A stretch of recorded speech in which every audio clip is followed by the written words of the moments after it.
Hi guys, welcome back to our channel reveal GK. Now ये आपका second part होने वाला है पॉलिटी के पीवाईक्यूज का, जो अभी हमारे यहाँ पे सीडीएस की सीरीज चल रही है पीवाईक्यूज की। उसमें इससे ऑलरेडी हमने पहले अपने साइंस के तीनों आपके यहाँ पे जो सब्जेक्ट्स है, फिजिक्स, केमिस्ट्री और बायो, हमने कंप्लीट कर लिए। ज्योग्राफी भी हमने यहाँ पे कंप्लीट कर लिया और इकोनॉमिक्स भी हमने यहाँ पे ऑलरेडी कंप्लीट कर लिया है। ठीक है, अभी हम लोग यहाँ पे पॉलिटी कर रहे हैं, जो कि 4 वीडियोस में आपका यहाँ पे कंप्लीट हो जाएगा। जितने भी आपको क्वेश्चन पूछे गए पिछले 6 साल में, सब हम यहाँ पे कवर अप कर देंगे।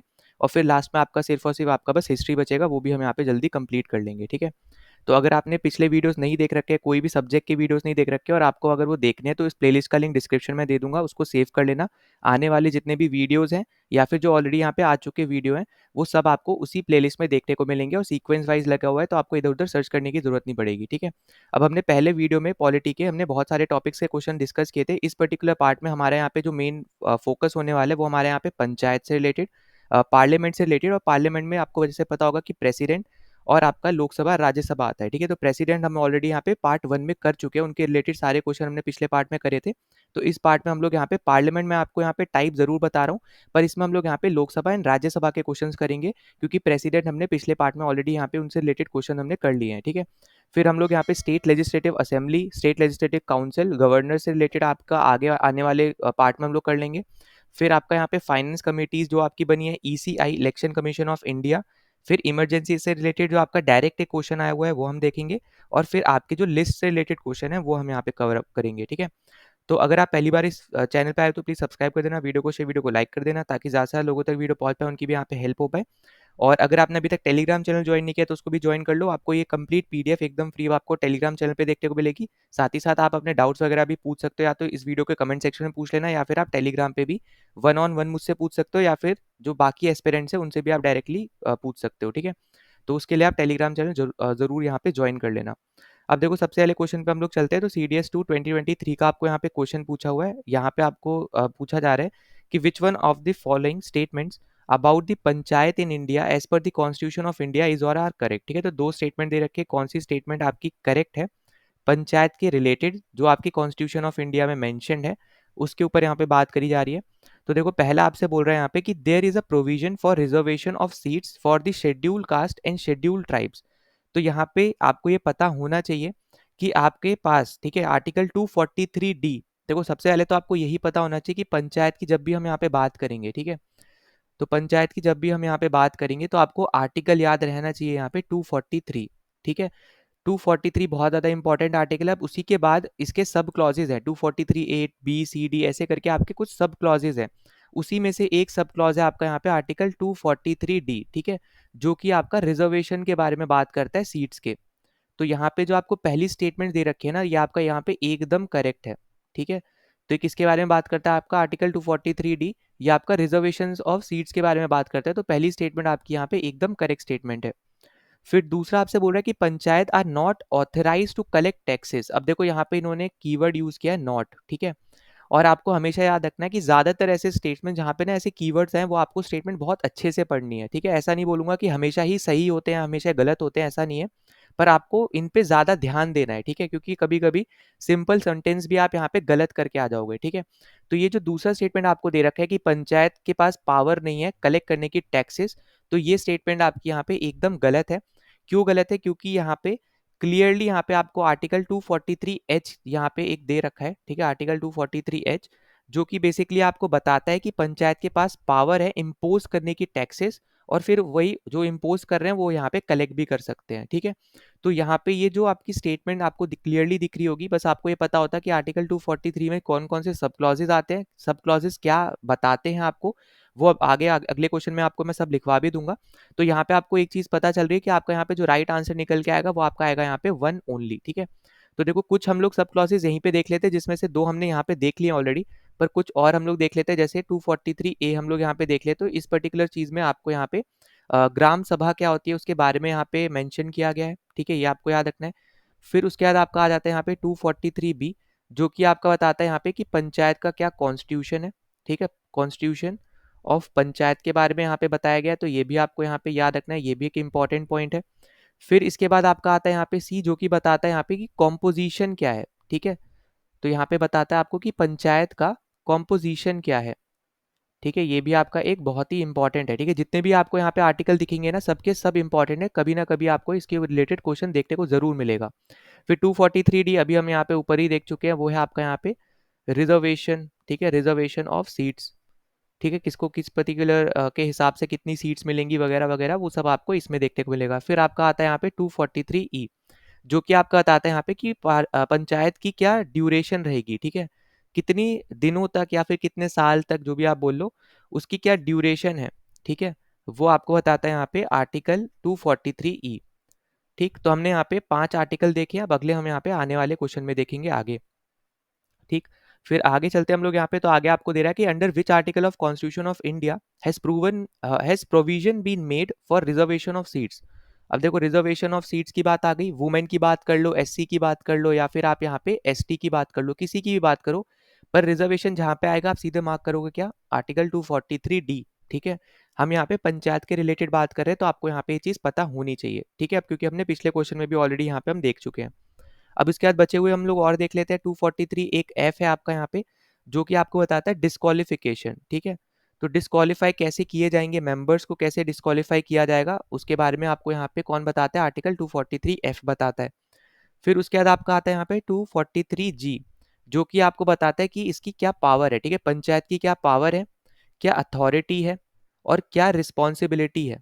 ठीक है, तो ये बहुत ज़्यादा ही इंपॉर्टेंट आर्टिकल में से एक है, जो कि आपको बताता है कि पंचायत जो आपकी यहाँ पे बन रही है, उसके पास क्या पावर्स रहेंगी, क्या अथॉरिटी रहेगी उसकी, और क्या रिस्पॉन्सिबिलिटी है उसकी। ठीक है, जिसके लिए उसको यहाँ पे बनाया गया है।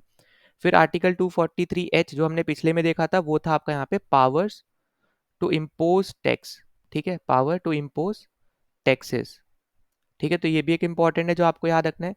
फिर इसके अलावा आपका यहाँ पे आर्टिकल 243I आपका आ जाता है, जो कि बताता है यहाँ पे कॉन्स्टिट्यूशन ऑफ फाइनेंस कमीशन। ठीक है, तो इसके पास भी आपका एक तरीके से आप देखोगे कि इसके पास भी इसका खुद का एक फाइनेंस कमीशन रहेगा।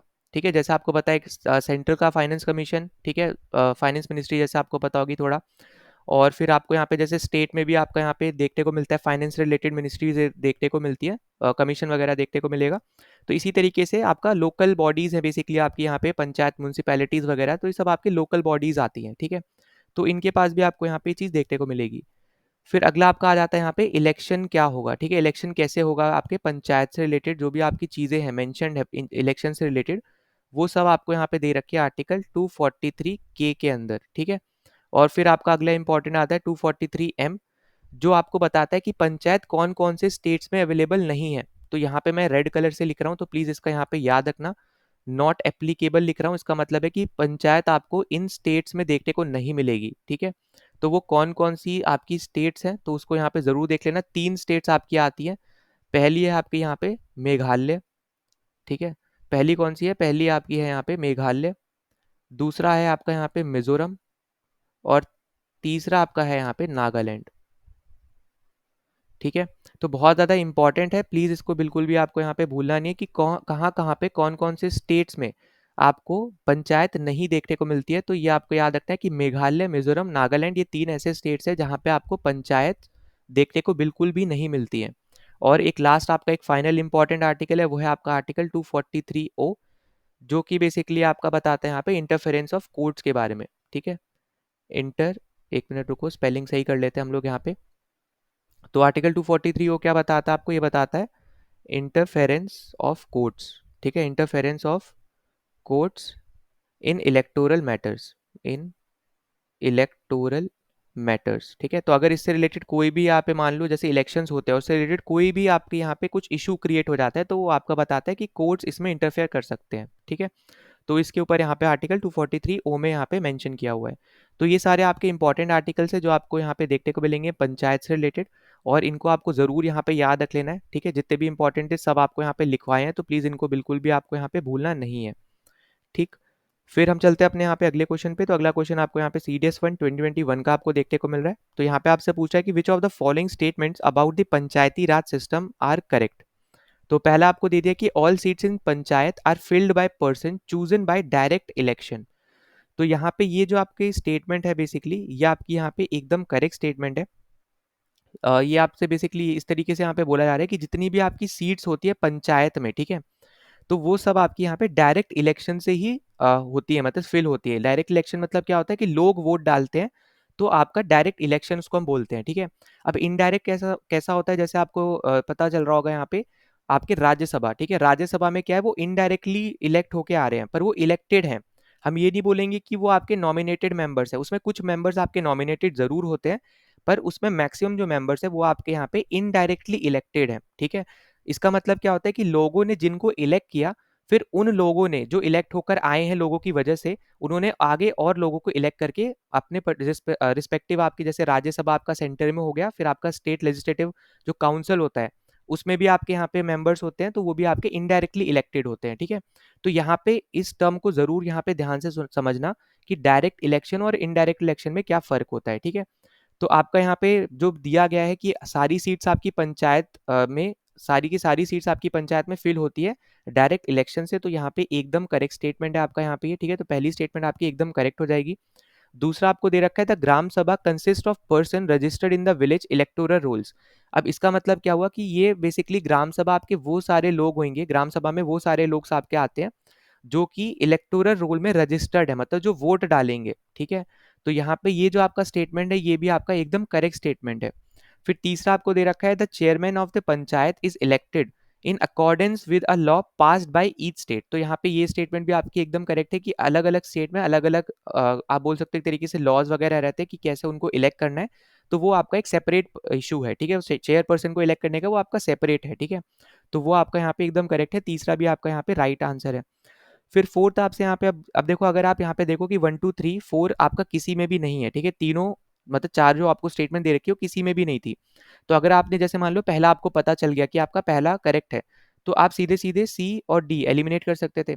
फिर आपको पता चला कि दूसरा भी आपका करेक्ट है, इसका मतलब क्या हुआ कि आपका ए भी एलिमिनेट हो जाएगा, तो राइट आंसर आपका शुरू में ही मिल जाता आपको, ठीक है। अब हम देख लेते हैं फोर्थ ऑप्शन भी कि all states in India have a 3 tier system of panchayat. तो अब देखो ये तो आपका ऑब्वियस सी बात है गलत हो जाएगा। क्यों गलत हो जाएगा? अभी मैंने आपको थोड़ी देर पहले ही पिछले क्वेश्चन में बताया था कि यहाँ पे इन्होंने लिख दिया ऑल स्टेट्स, ठीक है, ऑल स्टेट्स लिखा है, जबकि कुछ स्टेट्स ऐसी भी हैं जहाँ पे पंचायत है ही नहीं। कौन कौन सी स्टेट्स थी? मैंने आपको बताया था आर्टिकल 243M, जहाँ पे नागालैंड, मेघालय और मिजोरम, ये तीन ऐसी स्टेट्स हैं जहाँ पे आपको पंचायत देखने को नहीं मिलती है। तो ये ऑल स्टेट्स वाला जो यहाँ पे स्टेटमेंट इन्होंने लिखा था, ये तो वैसे ही आपका क्या हो गया, गलत हो गया, ठीक है। ये आपका एक पहला रीजन बन सकता है। अब दूसरा रीजन क्या बन सकता है वो हम यहाँ पे देख लेते हैं। तो दूसरा रीजन बेसिकली आपका ये बन सकता है कि आपकी ना दो तरीके की कमेटी बेसिकली आपकी आई थी, वो हम यहाँ पे थोड़ा देख लेते हैं। पहली आपकी कमेटी आई थी बलवंत राय कमेटी, ठीक है, बलवंत राय मेहता कमेटी, ठीक है, ये आपकी पहली कमेटी आई थी। और इन्होंने बेसिकली दिया था एक सिस्टम, जिन्होंने मतलब इन्होंने बोला था कि हम लोग यहाँ पे 3 टायर सिस्टम फॉलो करेंगे, ठीक है। तो 3 टियर सिस्टम में बेसिकली आपको यहाँ पे इन्होंने बोला था कि हम फॉलो करेंगे, जिसमें सबसे ऊपर वाला जो हिस्सा है ये आपका है यहाँ पे डिस्ट्रिक्ट लेवल, ठीक है। ये आपका क्या है, ये आपका है यहाँ पे डिस्ट्रिक्ट लेवल। फिर इसके नीचे वाला आपका है यहाँ पे ये ब्लॉक लेवल, ये है आपका यहाँ पे ब्लॉक लेवल। और सबसे नीचे वाला बेसिकली आपका है यहाँ पे ये विलेज लेवल, ठीक है। तो यहाँ पे मैं आपको क्या बताना चाह रहा हूँ, बेसिकली आपको ये बताना चाह रहा हूँ कि दो तरीके की कमिटीज आपकी, दो कमिटीज बेसिकली आपकी फॉर्म हुई थी, जिनकी वजह से आपको अलग अलग टीयर ऑफ सिस्टम आपको अलग अलग स्टेट्स में देखने को मिलता है, ठीक है, अलग अलग डिस्ट्रिक्ट में आपको देखने को मिलता है।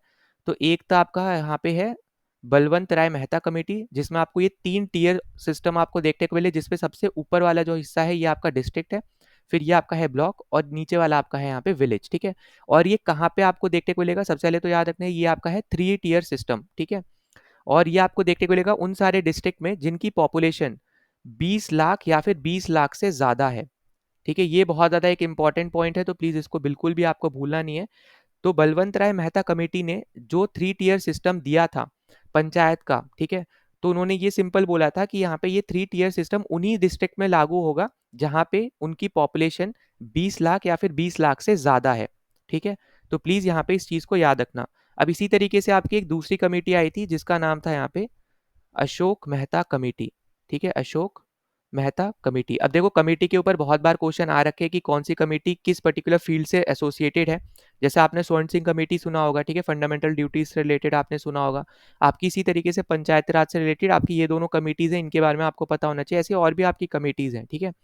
तो अशोक मेहता कमेटी की जब हम बात करते हैं तो इन्होंने यहाँ पे बोला था कि हम लोग यहाँ पे फॉलो करेंगे 2 टियर सिस्टम, ठीक है। अब 2 टियर सिस्टम में टू टीयर सिस्टम में बेसिकली आपका क्या था कि ऊपर वाला जो हिस्सा है ये है आपका यहाँ पे जिला परिषद, ठीक है, ऊपर वाला हिस्सा क्या है आपका, ये आपका जिला परिषद, और नीचे वाला हिस्सा क्या है, तो ये आपका है यहाँ पे पंचायत, ठीक है, मंडल पंचायत। और इन्होंने ये सिंपल बोला था कि यहाँ पे ये जो टू टीयर सिस्टम है ये उन्हीं सब डिस्ट्रिक्ट में लागू होगा जहाँ पे उनकी पॉपुलेशन 20 लाख से कम है, ठीक है। तो प्लीज यहाँ पे इस साइन को ध्यान से देखना है आपको, ठीक है, ये जो साइन लगा है ना इधर, इधर आपको सबसे ज्यादा ध्यान से देखना है कि जिनकी पॉपुलेशन 20 लाख से कम है, यहाँ पे मैं लेस लिख दे रहा हूँ, ठीक है, और यहाँ पे इक्वल लिख दे रहा हूँ, और मोर लिख दे रहा हूँ, ठीक है, ताकि आपको थोड़ा आइडिया रहे। अब इसी तरीके से आपकी एक और कमेटी थी जिसका नाम था यहाँ पे एल एम सिंघवी कमेटी, ठीक है, एल एम सिंघवी कमेटी, ठीक है। तो ये पॉइंट भी आपको यहाँ पे क्या रखना है, यहाँ पे याद रखना है, इससे रिलेटेड भी क्वेश्चन आपसे जरूर पूछा जा सकता है, ठीक है। तो एल एम सिंघवी कमेटी आपको यहाँ पे याद रखनी है। इसके अलावा फिर आप यहाँ पे देखोगे यहाँ पे एक पैसा एक्ट आपका था यहाँ पे 1996 का, ठीक है, इसको भी आपको याद रखना है। तो टोटल 4 आपको यहाँ पे देखने को मिलेंगे जो आपके पंचायत से एसोसिएटेड है, ठीक है। तो बहुत ज़्यादा इंपॉर्टेंट है, तो प्लीज़ इनके बारे में ज़रूर यहाँ पे देख लेना। सबसे ज़्यादा इंपॉर्टेंट आपके बलवंत राय और आपके अशोक मेहता, ठीक है, दोनों ही कमेटी बहुत ज़्यादा इंपॉर्टेंट है पंचायत के रिस्पेक्ट में, ठीक है। फिर अगले क्वेश्चन पे चलते हैं। अगला क्वेश्चन आपको यहाँ पे CDS 2 2020 का आपको दे रखा है। तो यहाँ पे आपसे पूछा जा रहा है कि इनमें से कौन सी स्टेटमेंट पंचायत के रिलेशन के अकॉर्डिंग यहाँ पे गलत है, ठीक है, नॉट करेक्ट पूछा है, तो जो स्टेटमेंट गलत होगी वो हमारा आंसर होगा। तो पहला स्टेटमेंट आपको बोल रहा है कि legislature of a state may by law make provision with respect to the composition of panchayat. तो यहाँ पे ऑब्वियस सी बात एकदम करेक्ट होगा, जैसे हमने यहाँ पे पहले भी डिस्कस किया था कि आपका जो चेयरमैन है उसको कैसे इलेक्ट करना है, क्या करना है, वो सब आपके स्टेट के ऊपर रहता है। तो इसी तरीके से क्या कॉम्पोजिशन रहेगा वो सब भी आपका स्टेट के ऊपर रहेगा, ठीक है। तो ये आपका यहाँ पे एकदम करेक्ट है, ठीक है। और कॉम्पोजिशन के बारे में कौन सा आर्टिकल बताता है, तो आर्टिकल 243C ये आपका यहाँ पे बताता है कॉम्पोजिशन ऑफ पंचायत के बारे में, ठीक है। और क्या रहेगा वो सब आपका स्टेट के ऊपर है, ठीक। फिर दूसरा आपको दे रखा है यहाँ पे कि panchayat area means the territorial area of a panchayat. तो यहाँ पे ये भी आपका एकदम करेक्ट है। तो जैसे आपको पता है यहाँ पे जब हम गवर्नमेंट ऑफ इंडिया बोलते हैं इसका मतलब क्या है, जो भी टेरिटरी इंडिया की है, मतलब जितने भी स्टेट्स हैं, यूटीज हैं, आइलैंड्स वगैरह हैं, आइलैंड जो भी आप आगे जाके मान लो कोई इंडिया अगर वापस से रिकैप्चर करे या फिर कैप्चर भी करे, तो वो जितनी भी टेरिटरीज होंगी वो सब आपकी इंडिया में काउंट होती है। तो गवर्नमेंट ऑफ इंडिया जब हम बोल रहे हैं तो बेसिकली हम अपने कंट्री को रिप्रेजेंट कर रहे हैं ना। तो इसी तरीके से जब हम पंचायत बोलेंगे तो पंचायत की जो टेरिटोरियल बाउंड्रीज है, मतलब जो भी टेरिटोरियल रीजन्स है, एरियाज हैं, उसके बारे में हम स्पेसिफिकली यहाँ पे बात कर रहे हैं। इसी सेम तरीके से जब हम स्टेट की बात करेंगे, जैसे फॉर एग्जांपल अगर मैं बोलता हूँ यहाँ पे यूपी गवर्नमेंट, ठीक है, तो यूपी गवर्नमेंट बोल रहा हूँ मतलब यहाँ पे कौन से गवर्नमेंट की बात कर रहा हूँ, उत्तर प्रदेश की, है ना, उत्तर प्रदेश स्टेट की बात कर रहा हूँ। तो वो स्टेट जो है वो पूरा वो बेसिकली आपका उसके अंदर आएगा। ऐसा नहीं होगा कि जब मैं यूपी गवर्नमेंट की बात करूंगा तो उसमें ही आपका हरियाणा आ जाए या फिर कोई नीचे का साउथ का कोई स्टेट हो जाए या फिर कोई भी आ जाए, ऐसा नहीं होगा, ठीक है। तो इसका यहाँ पे प्लीज ध्यान देना। तो पंचायत जब हम यहाँ पे स्पेसिफाई कर रहे हैं तो इसका मतलब ये है कि उसकी जो टेरिटोरियल एरिया है उसके बारे में हम यहाँ पे बात कर रहे हैं, ठीक है। फिर तीसरा आपसे बोल रहा है कि ग्राम सभा includes all person in the electoral roll of a village with in the panchayat. तो अब देखो ये आपका यहाँ पे एकदम करेक्ट है, ये तो अभी हम थोड़ी देर पहले ही देख कर आए थे। वो सारे लोग जिनका नाम रिजर्व्ड है यहाँ पे इलेक्टोरल रोल्स में, ठीक है, उस उन सबको मिला के हम लोग क्या बोलते हैं, ग्राम सभा बोलते हैं। और इसके किसके मतलब ये पर्टिकुलर आपका जो ग्राम सभा है ये कौन से आर्टिकल में दे रखा है, तो आर्टिकल 243A में आपका यहाँ पे मेंशन है, ये भी हम ऑलरेडी देख चुके हैं। फिर देखो डी आपसे बोल रहा है कि reservation of seats for SCs and STs has nothing to do with proportion of their population. अब देखो ये तो यार आपको यहाँ पे क्लियरली दिख रहा होगा, ये आपका यही गलत स्टेटमेंट बनेगी। अगर आप ऊपर नहीं भी जानते थे कि वो सही है या फिर नहीं है, डी ऑप्शन ही अगर आप पढ़ लेते तो आपको यहाँ पे आइडिया लग जाता, ठीक है। क्योंकि ज्यादातर आप तभी देखोगे ना रिजर्वेशन होता हुआ जहाँ पे पॉपुलेशन SC की ज्यादा है या फिर ST की ज्यादा है या फिर OBC की ज्यादा है, ठीक है। तो वहां पे आपको रिजर्वेशन थोड़ा ज्यादा देखने को मिलेगा ताकि उनका रिप्रेजेंटेशन रहे, ठीक है, गवर्नमेंट में उनका रिप्रेजेंटेशन रहे। तो ऐसी जगहों पे आपको रिजर्वेशन उनका ज्यादा देखने को मिलेगा। तो ये पॉइंट भी आपको यहाँ पे याद रखना है, ठीक है। तो यहाँ पे ABCD आपके एकदम करेक्ट स्टेटमेंट्स थी, और आपका जो डी है ये आपका गलत स्टेटमेंट है, इसलिए आपका यहाँ पे जो राइट आंसर निकल के आएगा वो आपका आएगा यहाँ पे डी ऑप्शन, ठीक है। आई होप कि आपको चारों ऑप्शन समझ में आ गए हो। फिर अगले क्वेश्चन पे चलते हैं। अगला क्वेश्चन आपका यहाँ पे CDS 1 2020 का दे रखा है, which one of the following statement with regard to the functioning of panchayat is not correct. अब देखो यहाँ पे वापस से नॉट करेक्ट पूछा है, मतलब जो गलत होगा वही हमारे यहाँ पे आंसर निकल के आएगा। तो पहला स्टेटमेंट आपको यहाँ पे क्या दे रखा है, पंचायत में levy collect and appropriate taxes, duties, tolls etcetera. अब देखो ये तो हमें यहाँ पे पता ही है, ये तो हमने अभी देखा था आर्टिकल 243H, जहाँ पे पंचायत के पास पावर है कि वो इम्पोज कर सकती है टैक्स को, कलेक्ट कर सकती है टैक्स को, ठीक है। तो यहाँ पे पहली स्टेटमेंट तो आपकी यहाँ पे क्या है, एकदम करेक्ट स्टेटमेंट है। दूसरा आपसे बोल रहा है panchayat, a person who has attained the age of 25 years will be eligible to be a member of the panchayat. अब देखो ये आपका हो जाएगा गलत। क्यों गलत है? क्योंकि इन्होंने यहाँ पे ईयर ज्यादा दे रखा है, ठीक है, 25 ईयर्स दे रखा है। 25 नहीं होता, कितना होता है, 21 ईयर होता है, ठीक है। 21 ईयर्स, अगर आप 21 ईयर के हो तो आप पंचायत का इलेक्शन लड़ सकते हो, ठीक है, उसके लिए आप एलिजिबल हो, ठीक है। तो इसका मतलब कौन सी गलत स्टेटमेंट है आपकी, दूसरी गलत स्टेटमेंट है। तो राइट आंसर कौन सा हो जाएगा यहाँ पे, बी ऑप्शन, ठीक है। तो यहाँ पे मैं क्रॉस रख रहा हूँ, यहाँ पे आपको यहाँ पे आइडिया रखना है कि हम नॉट की बात कर रहे हैं, मतलब जो स्टेटमेंट गलत होगी वही हमारा आंसर होगा। तो बी स्टेटमेंट हमारी गलत है। क्यों गलत है? क्योंकि इन्होंने 25 ईयर्स दे रखा है अप्रोक्सीमेट, आपका यहाँ पे गलत रहेगा, क्योंकि हम 21 ईयर्स जिसका भी हो जाता है वो एलिजिबल होता है यहाँ पे मेंबर बनने के लिए पंचायत का, ठीक है, मतलब वो इलेक्शन वगैरह लड़ सकता है पंचायत के। तो ये बहुत ज़्यादा इंपॉर्टेंट है, इसको जरूर जरूर यहाँ पे याद रख लेना। फिर हम बाकी दो ऑप्शन भी देख लेते हैं कि every panchayat shall ordinary continue for 5 year from the date of its first meeting. तो यहाँ पे एकदम करेक्ट है। अब यहाँ पे देखो आपको क्या पता चला, यहाँ पे आपको टर्म पता चल गई कि पंचायत की कितनी टर्म होती है। तो ये पॉइंट भी आपको यहाँ पे फैक्ट याद रखना है, ठीक है, ये आपका एकदम करेक्ट है।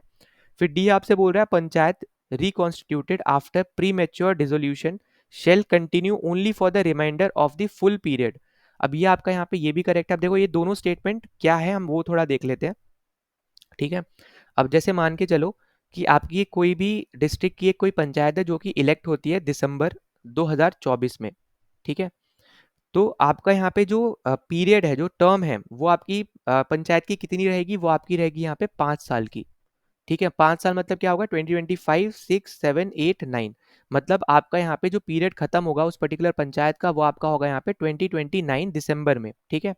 पर अगर हम ऐसा मान लेते हैं कहीं ऐसा कुछ हो जाता है, कुछ आपका कुछ ऐसे सर्टेन सर्कमस्टांसेस उसको फेस करना पड़े जहाँ पे जो पंचायत है वो डिसॉल्व हो जाती है। जैसे हम मान लेते हैं कि आपकी यहाँ पे पंचायत जो है वो अप्रैल 2027 में जाके मान लेते हैं हम लोग यहाँ पे कि ये डिसॉल्व हो गई, ठीक है। मतलब यहाँ पे ये जैसे लोकसभा आपकी डिसॉल्व हो जाती है ना, तो उसी तरीके से आपकी मान लेते हैं कि पंचायत भी आपकी क्या हो जाती है, डिसॉल्व हो गई, ठीक है, मतलब हट गई एक तरीके से। तो जो नई पंचायत जो आपकी इलेक्ट होकर आएगी ना, जो न्यू पंचायत जो आपकी इलेक्ट होकर आएगी, वो ऐसा नहीं होगा कि वहां से वो पूरे 5 साल रहेगी, नहीं ऐसा नहीं है। वो आपकी बेसिकली यहाँ पे इसके बाद से जो आपका यहाँ जो 2029 दिसंबर है, ठीक है, वहीं तक ही वो बेसिकली आपकी रहने वाली है। इसका मतलब क्या हुआ कि जो पहले पंचायत इलेक्ट होके आई उसके पास 5 साल का टर्म था, ठीक है, पर कुछ ऐसे सर्कमस्टांसेस उसको फेस करने पड़ते हैं कि वो डिसॉल्व हो जाती है। अब जब जिस भी टाइम पे वो डिसॉल्व हुई उसका जो बचा हुआ टर्म है ना, उसी पर्टिकुलर टर्म के लिए एक नई पंचायत इलेक्ट होगी, ठीक है। तो बस इतना पॉइंट आपको यहाँ पे याद रखना है। तो ये भी आपका क्या है यहाँ पे एकदम करेक्ट है, ठीक है। तो आपको डी ऑप्शन यही बोल रहा था, द panchayat reconstituted after premature dissolution shall continue only for the remainder of the full month. अब देखो यहाँ पे भी अगर आप देखो कीवर्ड आपका ओनली है, तो आप सोच सकते थे कि ये गलत स्टेटमेंट होगी। तो इसलिए आपको हमेशा मैंने बोला था कि आप हमेशा ये सोच के नहीं चल सकते हो कि ओनली और नॉट ऐसे कीवर्ड्स होते हैं कि आप हमेशा गलत मार्क करो, ऐसा जरूरी नहीं है। पर हाँ, कहीं कहीं पे आपके यूपीएससी में ऐसे स्टेटमेंट्स आपको जरूर देखने को मिलेंगे जहाँ पे ऐसी स्टेटमेंट्स गलत होती हैं, पर हमें स्टेटमेंट्स अच्छे से पढ़नी है, ठीक है। तो आपका गलत कौन सा निकल के आएगा, बी ऑप्शन, जो कि बहुत ज़्यादा सिंपल स्टेटमेंट थी। आपको ये तो पता ही होगा, ठीक है, कितना एज के आपके यहाँ पे लोग होते हैं, मतलब जनरली इलेक्ट होने के लिए पंचायत के लिए, ये सब आपको यहाँ पे पता होगा, सिंपल सी बात है ये, ठीक है। नौ अगले क्वेश्चन पे चलते हैं। तो अगला क्वेश्चन आपको यहाँ पे CDS 1 2020 का आपको यहाँ पे देखने को मिल रहा है। तो यहाँ पे आपसे पूछा जा रहा है the power to legislate on all matters relating to elections to panchayat lies with.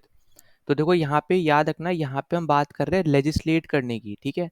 तो इसलिए आपका यहाँ पे जो स्टेट इलेक्शन कमीशन है ये यहाँ पे आंसर नहीं होगा, ज़्यादातर लोग इसी में कंफ्यूज रहेंगे। तो यहाँ पे अभी मैं बता दे रहा हूँ आपको कि स्टेट इलेक्शन कमीशन का सिंपल सा काम है यहाँ पे पंचायत के इलेक्शंस को करवाना, ठीक है।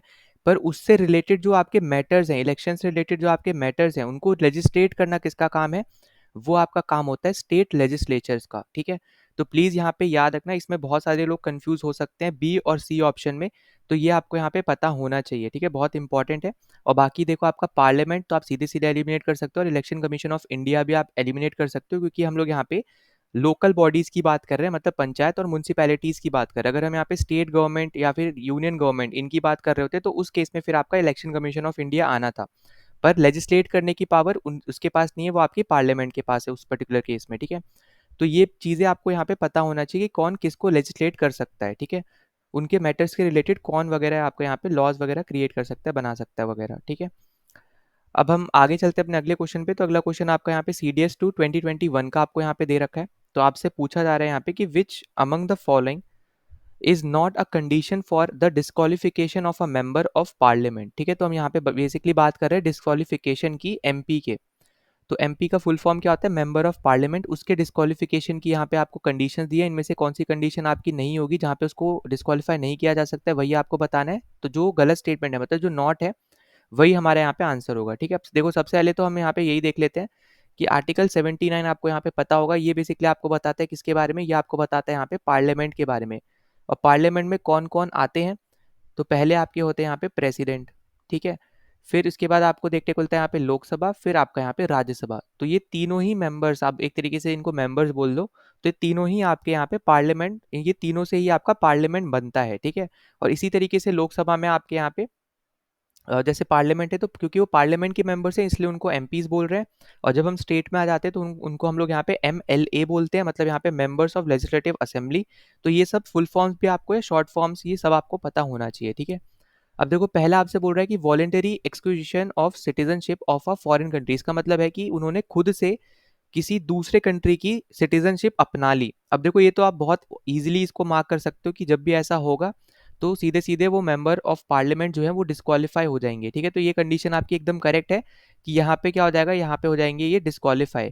क्योंकि उस टाइम तक जैसे ही उन्होंने दूसरे कंट्री की, किसी भी दूसरे कंट्री की यहाँ पे मेंबरशिप अपनाई, ठीक है, सिटीजनशिप अपनाई, तो ऑब्वियस सी बात है वो इंडिया के मेंबर नहीं रहेंगे। जब वो इंडिया के मेंबर ही नहीं है तो वो आपके MP भी नहीं रहने वाले हैं, ठीक है।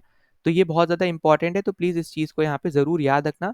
जैसे ही, क्योंकि आपको सिटीजनशिप के ऊपर आपको चीज़ें पता ही होंगी, किस तरीके से आपकी सिटीजनशिप मिलती है और कैसे आपकी जाती है, ठीक है। ये सब हम यहाँ पे देख चुके हैं पहले भी। अब दूसरा आपसे बोल रहा है यहाँ पे कि holding the office of the chairperson of the national commission for women. अब देखो, यहाँ पे आपको ये इंपॉर्टेंट है, यहाँ पे देखो ये बी ऑप्शन और आपका यहाँ पे जो डी ऑप्शन है, इन दोनों में आपको थोड़ा कंफ्यूजन हो सकता है। तो यहाँ पे इन दोनों को पहले मैं आपका सॉर्ट आउट कर दे रहा हूँ। देखो, बी ऑप्शन आपको बोल रहा है कि आप चेयरपर्सन, मान लो आप हो, ठीक है, आप एक कोई MP हो और आप यहाँ पे मेंबर जो हो, आप MP हो जो बेसिकली, वो आप यहाँ पे चेयरपर्सन बन जाते हो नेशनल कमीशन फॉर वुमेन के, ठीक है। अब नेशनल कमीशन फॉर वुमेन जो आपकी यहाँ पे ये छोटी सी ऑर्गेनाइजेशन आप बोल रहे हो, important, one of the important organisation जो है, ये आपकी एक ऐसी ऑर्गेनाइजेशन है जो नॉन प्रॉफिट है, ठीक है। इससे आपको ऐसा कोई प्रॉफिट यहाँ पे अर्न नहीं होगा। पर यहीं पे जब आप डायरेक्टर बन जाते हो आपके किसके, national coal development corporation limited के, तो ये बेसिकली आप यहाँ पे वायलेट करोगे एक पर्टिकुलर चीज को, जिसको हम लोग बोलते हैं ऑफिस ऑफ प्रॉफिट को, ठीक है। तो यहाँ पे बेसिकली क्या होगा, यहाँ पे आप होल्ड कर रहे हो ऑफिस ऑफ प्रॉफिट, ठीक है, जहाँ पे आपको फायदा हो रहा है।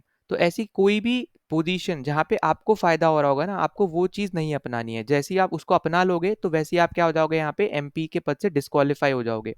तो वो चीज़ आपकी यहाँ पे डी ऑप्शन में आपको क्लियरली दिख रही थी, क्योंकि आप यहाँ पे क्या हो जा रहे थे, आप यहाँ पे चेयरमैन बन जा रहे थे, आप यहाँ पे बोर्ड ऑफ डायरेक्टर्स के, ठीक है। और वो भी किसके, national coal development corporation limited के। पर जो नेशनल कमीशन फॉर वुमेन है वो बेसिकली आपकी नॉन प्रॉफिट ऑर्गेनाइजेशन है।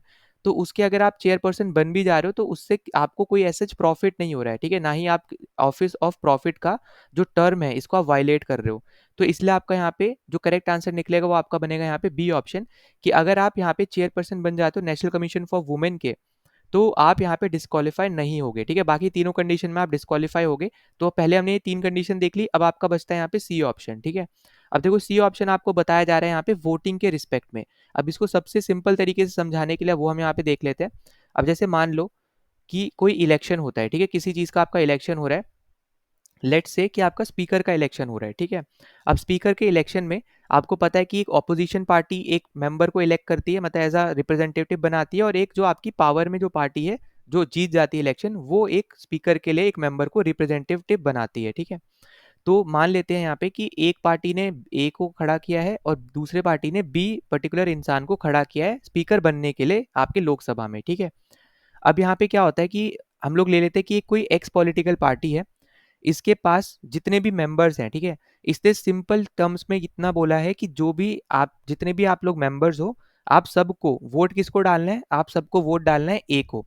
ए को क्यों डालना है, क्योंकि उसी ने ही ए को खड़ा किया है स्पीकर बनने के लिए, ठीक है। अब अगर मान लेते हैं कि यहाँ पे ऐसा कोई एक मेंबर है, ले लेते हैं फॉर एग्जांपल एक सी मेंबर है, इसने क्या किया, इसने ए की जगह ना बी को वोट डाल दिया, ठीक है। इसने जो इसकी पॉलिटिकल पार्टी ने इसको बोला था करने के लिए, वो इसने नहीं किया, इसने उल्टा क्या करा, या तो इसने वोट ही नहीं डाला, वोट नहीं डालेंगे कैसे, वो यहाँ पे मान लेते हैं एब्सटेन कर लेते हैं वोट जब, ठीक है। मतलब इसने या तो इनमें से किसी को भी वोट नहीं डाला, या फिर जब वोट डाला भी तो इसने जो पॉलिटिकल पार्टी ने इसको बोला था करने के लिए उसके अपोजिट कर दिया। तो ऐसे कंडीशन में जो ये जो सी इंसान है ना, ये बेसिकली आपका डिस्क्वालीफाई हो सकता है एमपी की पोजीशन से, अगर पॉलिटिकल पार्टी 15 दिन के अंदर जो आपका हेड है, ठीक है, जैसे स्पीकर यहाँ पे है लोकसभा में या फिर राज्यसभा में, जैसे आपको पता है यहाँ पे चेयरपर्सन वाइस प्रेसिडेंट, तो अगर इन लोग को यहाँ पे ये लिख के भेज दे, तो यहाँ पे 15 दिन के अंदर अगर लिख के भेज दे तो इस पर्टिकुलर मेंबर को यहाँ पे डिस्क्वालीफाई किया जा सकता है, ठीक है। तो यहाँ पे बहुत ज्यादा इंपॉर्टेंट चीजें आपको यहाँ पे पता होना चाहिए किस किस बेसिस पे डिस्क्वालिफिकेशन फेस करना पड़ता है एमपीज को, ठीक है। तो यहाँ पे जो पॉलिटिकल पार्टी बोलेगी एमपी को वही करना है, और ये ऑब्वियस सी बात है क्योंकि उसी के ही टिकट पे वो बेसिकली आपका जो मेंबर है वो पार्लियामेंट में बैठा है।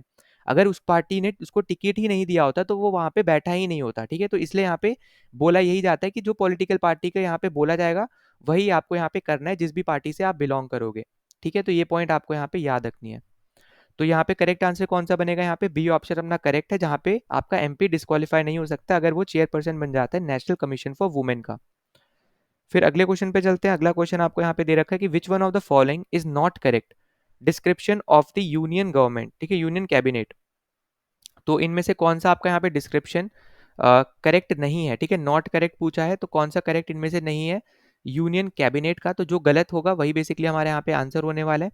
तो पहला आपसे बोल रहा है कि it is a part of the parliament, तो यहाँ पे एकदम करेक्ट है, जैसे आपको पता भी होगा कि जो आपके मेंबर्स इलेक्ट होके आते हैं ना, ठीक है, या फिर आप बोलो जो इलेक्ट चाहे डायरेक्टली हो रहे हैं या फिर इनडायरेक्टली हो रहे हैं, कैसे भी हो रहे हैं पर इलेक्ट होके आ रहे हैं, तो वही सारे आपके किसके मेंबर्स होते हैं, वो पार्लियामेंट के मेंबर्स होते हैं ना। लोकसभा में आपके डायरेक्टली इलेक्टेड मेंबर्स आते हैं, राज्यसभा में आपके इनडायरेक्टली इलेक्टेड भी होते हैं, और कुछ आपका जो बंच होता है वो आपका नॉमिनेटेड मेंबर्स का होता है ना।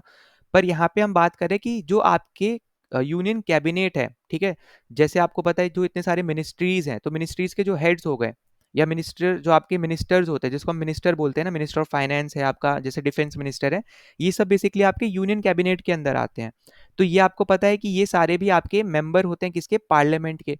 तो ऑब्वियस सी बात है यूनियन कैबिनेट जो होगी वो आपकी पार्ट होगी किसकी, पार्लियामेंट की, ठीक है। तो पहला स्टेटमेंट आपका एकदम करेक्ट है, ये हमारा आंसर नहीं होने वाला है, ठीक। दूसरा आपसे बोल रहा है कि ये रिस्पॉन्सिबल होती है पार्लियामेंट को, तो ये भी आपका यहाँ पे एकदम करेक्ट स्टेटमेंट है। ये भी आपको यहाँ पे क्या रखना है, यहाँ पे याद रखना है, ये भी बहुत ज़्यादा इंपॉर्टेंट है कि पहली बात ये पार्लियामेंट का ही हिस्सा है और ये पार्लियामेंट को ही रिप्रेजेंट कर रही है, साथ ही साथ ये रिस्पॉन्सिबल भी यहाँ पे पार्लियामेंट की ही है, ठीक है। रिस्पॉन्सिबल किसकी है, यहाँ पे पार्लियामेंट को ही रिस्पॉन्सिबल है ये। तो दोनों ही स्टेटमेंट आपके एकदम करेक्ट है अभी तक। तीसरा आपसे बोल रहा है कि it remains in power till it enjoys the confidence of the parliament, तो ये भी आपका यहाँ पे एकदम करेक्ट है कि अगर मान लो अगर यहाँ पे नो कॉन्फिडेंस मोशन अगर यहाँ पे आ जाता है, ठीक है, तो उस केस में अगर यहाँ पे पीएम जो है आपके, ठीक है, अगर वो रिजाइन करते हैं तो उसके साथ साथ आपका यूनियन कैबिनेट भी क्या करेगी, यहाँ पे रेजिग्नेशन दे देगी, ठीक है, मतलब यहाँ पे वो भी रिजाइन कर देगी। तो ये बेसिकली पावर तब तक ही एंजॉय करते हैं जब तक इनके खिलाफ नो कॉन्फिडेंस मोशन आके कंप्लीटली यहाँ पे मतलब लागू ना हो जाए, ठीक है। मतलब नो कॉन्फिडेंस मोशन तो कभी भी आ सकता है पर लागू भी होना है, ये बेसिकली ये बताता है कि उस पर्टिकुलर पार्टी के पास या फिर उस गवर्नमेंट के पास मेजोरिटी है या फिर नहीं है। अगर मेजोरिटी नहीं है तो नो कॉन्फिडेंस मोशन पास हो जाएगा और फिर उसके बाद आपकी जो गवर्नमेंट है वो आपकी डिसॉल्व हो जाती है, नई गवर्नमेंट आपकी फिर क्रिएट होती है, बनती है, ठीक है। तो ये पॉइंट प्लीज यहाँ पे याद रखना। तो तीनों स्टेटमेंट आपकी एकदम करेक्ट जा रही है अभी तक, तो इसकी वजह से आपको सीधे सीधे आपको आंसर मिल जाएगा, वो है आपका यहाँ पे डी ऑप्शन, जो आपको ये बता रहा है कि a person from outside the parliament can never be appointed a member of the cabinet. अब ये आपका हो जाएगा यहाँ पे एकदम गलत। तो ये प्लीज यहाँ पे याद रखना कि जो बाहर है, कोई भी इंसान जो बाहर है, ठीक है, जो आपका मेंबर नहीं है पार्लियामेंट का, वो भी आपका यूनियन कैबिनेट में एज अ मिनिस्टर आपका अपॉइंट हो सकता है। बस यहाँ पे क्या फर्क होता है, यहाँ पे उसको कुछ लिमिटेड टाइम पीरियड दिया जाता है ताकि वो यहाँ पे पार्लियामेंट का मेंबर बन सके, ठीक है। तो ये प्लीज यहाँ पे बहुत ज्यादा इंपॉर्टेंट है, जो आपको यहाँ पे बात समझनी है कि ऐसा नहीं है कि जो आपके मेंबर्स ऑफ पार्लियामेंट हैं प्रेजेंटली उनमें से ही आपकी यूनियन कैबिनेट बनेगी, ऐसा जरूरी नहीं है। बाहर जो आपका मेंबर, जो आपका मेंबर ऑफ पार्लियामेंट नहीं भी है, ऐसे इंसान को भी यहाँ पे यूनियन कैबिनेट में एज अ मेंबर बनाया जा सकता है, ठीक है। तो ये भी प्लीज यहाँ पे जरूर याद रख लेना, ये भी one of the important point है जिसके वजह से आपको क्वेश्चन भी यहाँ पे ये देखने को मिला था, ठीक है। तो राइट आंसर अपना यहाँ पे क्या हो जाएगा, राइट आंसर अपना है यहाँ पे डी ऑप्शन, ठीक, आई होप कि आपको यहाँ पे चारों ही चीज़ें समझ में आ गई हो। बाकी कोई भी दिक्कत होती है, कोई भी डाउट होता है, ज़रूर आप यहाँ पे पूछ सकते हो, ठीक है, कमेंट सेक्शन में ज़रूर मेंशन कर देना। फिर हम चलते हैं अपने यहाँ पे अगले क्वेश्चन पे। अब देखो अगला क्वेश्चन आपको बोला जा रहा है यहाँ पे कि which one of the following statement about the composition of the parliament is not correct. Composition के रिगार्डिंग आपकी कौन सी स्टेटमेंट करेक्ट नहीं है पार्लियामेंट में, तो ये आपसे पूछ रहा है। तो पहला आपको दे रखा है कि representatives of the states in Rajya Sabha are elected directly by the people. अब देखो ये तो यार मैंने ऑलरेडी आपको कितनी बार बता दिया, ये आपका क्या हो जाएगा यहाँ पे आंसर हो जाएगा। आपको मैंने अभी अभी बहुत बार बताया था कि लोकसभा में जो आपके मेंबर्स इलेक्ट होते हैं उनको लोकल जो आपके लोग हैं, जो पीपल हैं, ठीक है, जो वोट डाल रहे हैं वो इलेक्ट करते हैं। फिर जो आपके मेंबर्स इलेक्ट होके आए हैं वो फिर आगे कुछ मेंबर्स को इलेक्ट करते हैं जो आपके आगे जाके राज्यसभा में जाते हैं, ठीक है। तो इसलिए हम लोग उनको क्या बोलते हैं, इनडायरेक्टली इलेक्टेड मेंबर्स बोलते हैं, ना कि हम डायरेक्टली इलेक्टेड बोलते हैं। इसलिए आपको मैंने सबसे पहले क्वेश्चन में आपको दोनों के बीच में डिफरेंस भी समझाया था। तो यहाँ पे हमें सीधे सीधे पहली स्टेटमेंट हमारा यहाँ पे आंसर हो जाएगा, क्योंकि पहली स्टेटमेंट आपकी गलत है और गलत स्टेटमेंट ही हमारे यहाँ पे आंसर हो रहा था, वही हमसे पूछा था कि नॉट करेक्ट कौन सा है, ठीक है। बाकी भी हम थोड़ा देख लेते हैं। दूसरा आपसे बोल रहा है कि रिप्रेजेंटेटिव्स फ्रॉम यूटीज मतलब union territories in Lok Sabha are chosen by direct elections. तो ऑब्वियस सी बात है, यहाँ पे लोकसभा की बात हो रही है, लोकसभा में आपके डायरेक्टली इलेक्टेड मेंबर्स ही आते हैं, तो ये तो आपका यहाँ पे एकदम करेक्ट स्टेटमेंट हो जाएगी। तीसरा आपसे बोल रहा है कि राज्यसभा हैज 12 नॉमिनेटेड मेंबर्स, ये भी आपका यहाँ पे एकदम करेक्ट है। आपको पता भी होना चाहिए यहाँ पे कि आपके कुछ मेंबर्स जो होते हैं वो आपके नॉमिनेटेड मेंबर्स भी होते हैं, ठीक है। ये आपको यहाँ पे सबसे ज्यादा इंपॉर्टेंट चीजों में से एक है जो आपको यहाँ पे क्या होनी चाहिए, यहाँ पे पता होनी चाहिए, ठीक है। फिर अगला आपको यहाँ पे दे रखा है Lok Sabha has seats reserve for SC and STs, तो ये भी आपका यहाँ पे क्या है, एकदम करेक्ट है। और यही सेम चीज अभी आप यहाँ पे देखोगे कि वुमेन्स के लिए भी यहाँ पे सीट रिजर्व यहाँ पे शुरू हो चुकी है, एक तरीके से आप बोलो धीरे धीरे अब यहाँ पे उसको भी यहाँ पे लागू किया जा रहा है, ठीक है। तो ये चीजें भी आपको यहाँ पे पता है। अब इसके अलावा आप यहाँ पे जरूर इसको बस नोट डाउन कर लेना कि ये जो 12 लोग जो आपके नॉमिनेट होके आ रहे हैं इनको नॉमिनेट कौन कर रहा है, तो ये आपको पता होना चाहिए, ये इनको नॉमिनेट करते हैं हमारे यहाँ पे प्रेसिडेंट, ठीक है। तो प्रेसिडेंट आपके होते हैं जो यहाँ पे इनको नॉमिनेट करते हैं, और कौन सी फील्ड में आपके नॉमिनेट होते हैं यहाँ पे ये भी आपको पता होना चाहिए। तो पहली फील्ड है आपकी यहाँ पे लिटरेचर की, ठीक है। फिर दूसरी फील्ड है आपकी यहाँ पे साइंस की, तीसरी फील्ड है आपके यहाँ पे आर्ट की, और लास्ट आपका है यहाँ पे सोशल सर्विस, ठीक है, सोशल सर्विस। तो यहाँ पे ये 4 फील्ड है जिसमें से टोटल 12 मेंबर्स जो होते हैं आपके नॉमिनेट होकर राज्यसभा में जाते हैं, उनको नॉमिनेट कौन करता है, यहाँ पे प्रेसिडेंट नॉमिनेट करते हैं, ठीक है। तो हमारा राइट आंसर कौन सा निकल के आया यहाँ पे, हमारा ए ऑप्शन हमारा करेक्ट आंसर है, क्योंकि वही स्टेटमेंट आपकी गलत थी। क्यों गलत थी, क्योंकि उन्होंने यहाँ पे डायरेक्टली बोल दिया था, डायरेक्टली नहीं होते हैं वो, बेसिकली आपके यहाँ पे इनडायरेक्टली होते हैं, ठीक है। तो ये छोटे छोटे यहाँ पे वर्ड्स हैं, बेसिकली यहाँ पे कीवर्ड्स हैं एक तरीके से, जिनको आपको यहाँ पे जरूर याद रखना है। फिर अगले क्वेश्चन पे चलते हैं। तो अगला क्वेश्चन आपको यहाँ पे दे रखा है कि which of the following statement with regard to the privileges of the members of the parliament are correct, ठीक है। तो यहाँ पे प्रिविलेजेस के ऊपर यहाँ पे बात हो रही है, तो उसके ऊपर हम यहाँ पे चलो डिस्कशन कर लेते हैं। तो पहला स्टेटमेंट आपको बोल रहा है यहाँ पे कि privileges would not be fettered by the article 19(1)(a) of the constitution of India. तो बेसिकली आपको यहाँ पे ये बोला जा रहा है कि जो आपके मेंबर ऑफ पार्लियामेंट के पास जो प्रिविलेजेस होते हैं, ठीक है, ये आपके यहाँ पे चेंज नहीं होते, एक तरीके से फिल्टर्ड नहीं होते हैं आपके 19(1)(a) की वजह से, ठीक है। 19(1)(a) आपको जैसे पता होगा आपका यहाँ पे राइट टू स्पीच वाला जो आपका आर्टिकल है, ठीक है। तो वहाँ पे इस पर्टिकुलर चीज से आपके यहाँ पे फिटर्ड नहीं होते, ये आपको यहाँ पे पता होना चाहिए।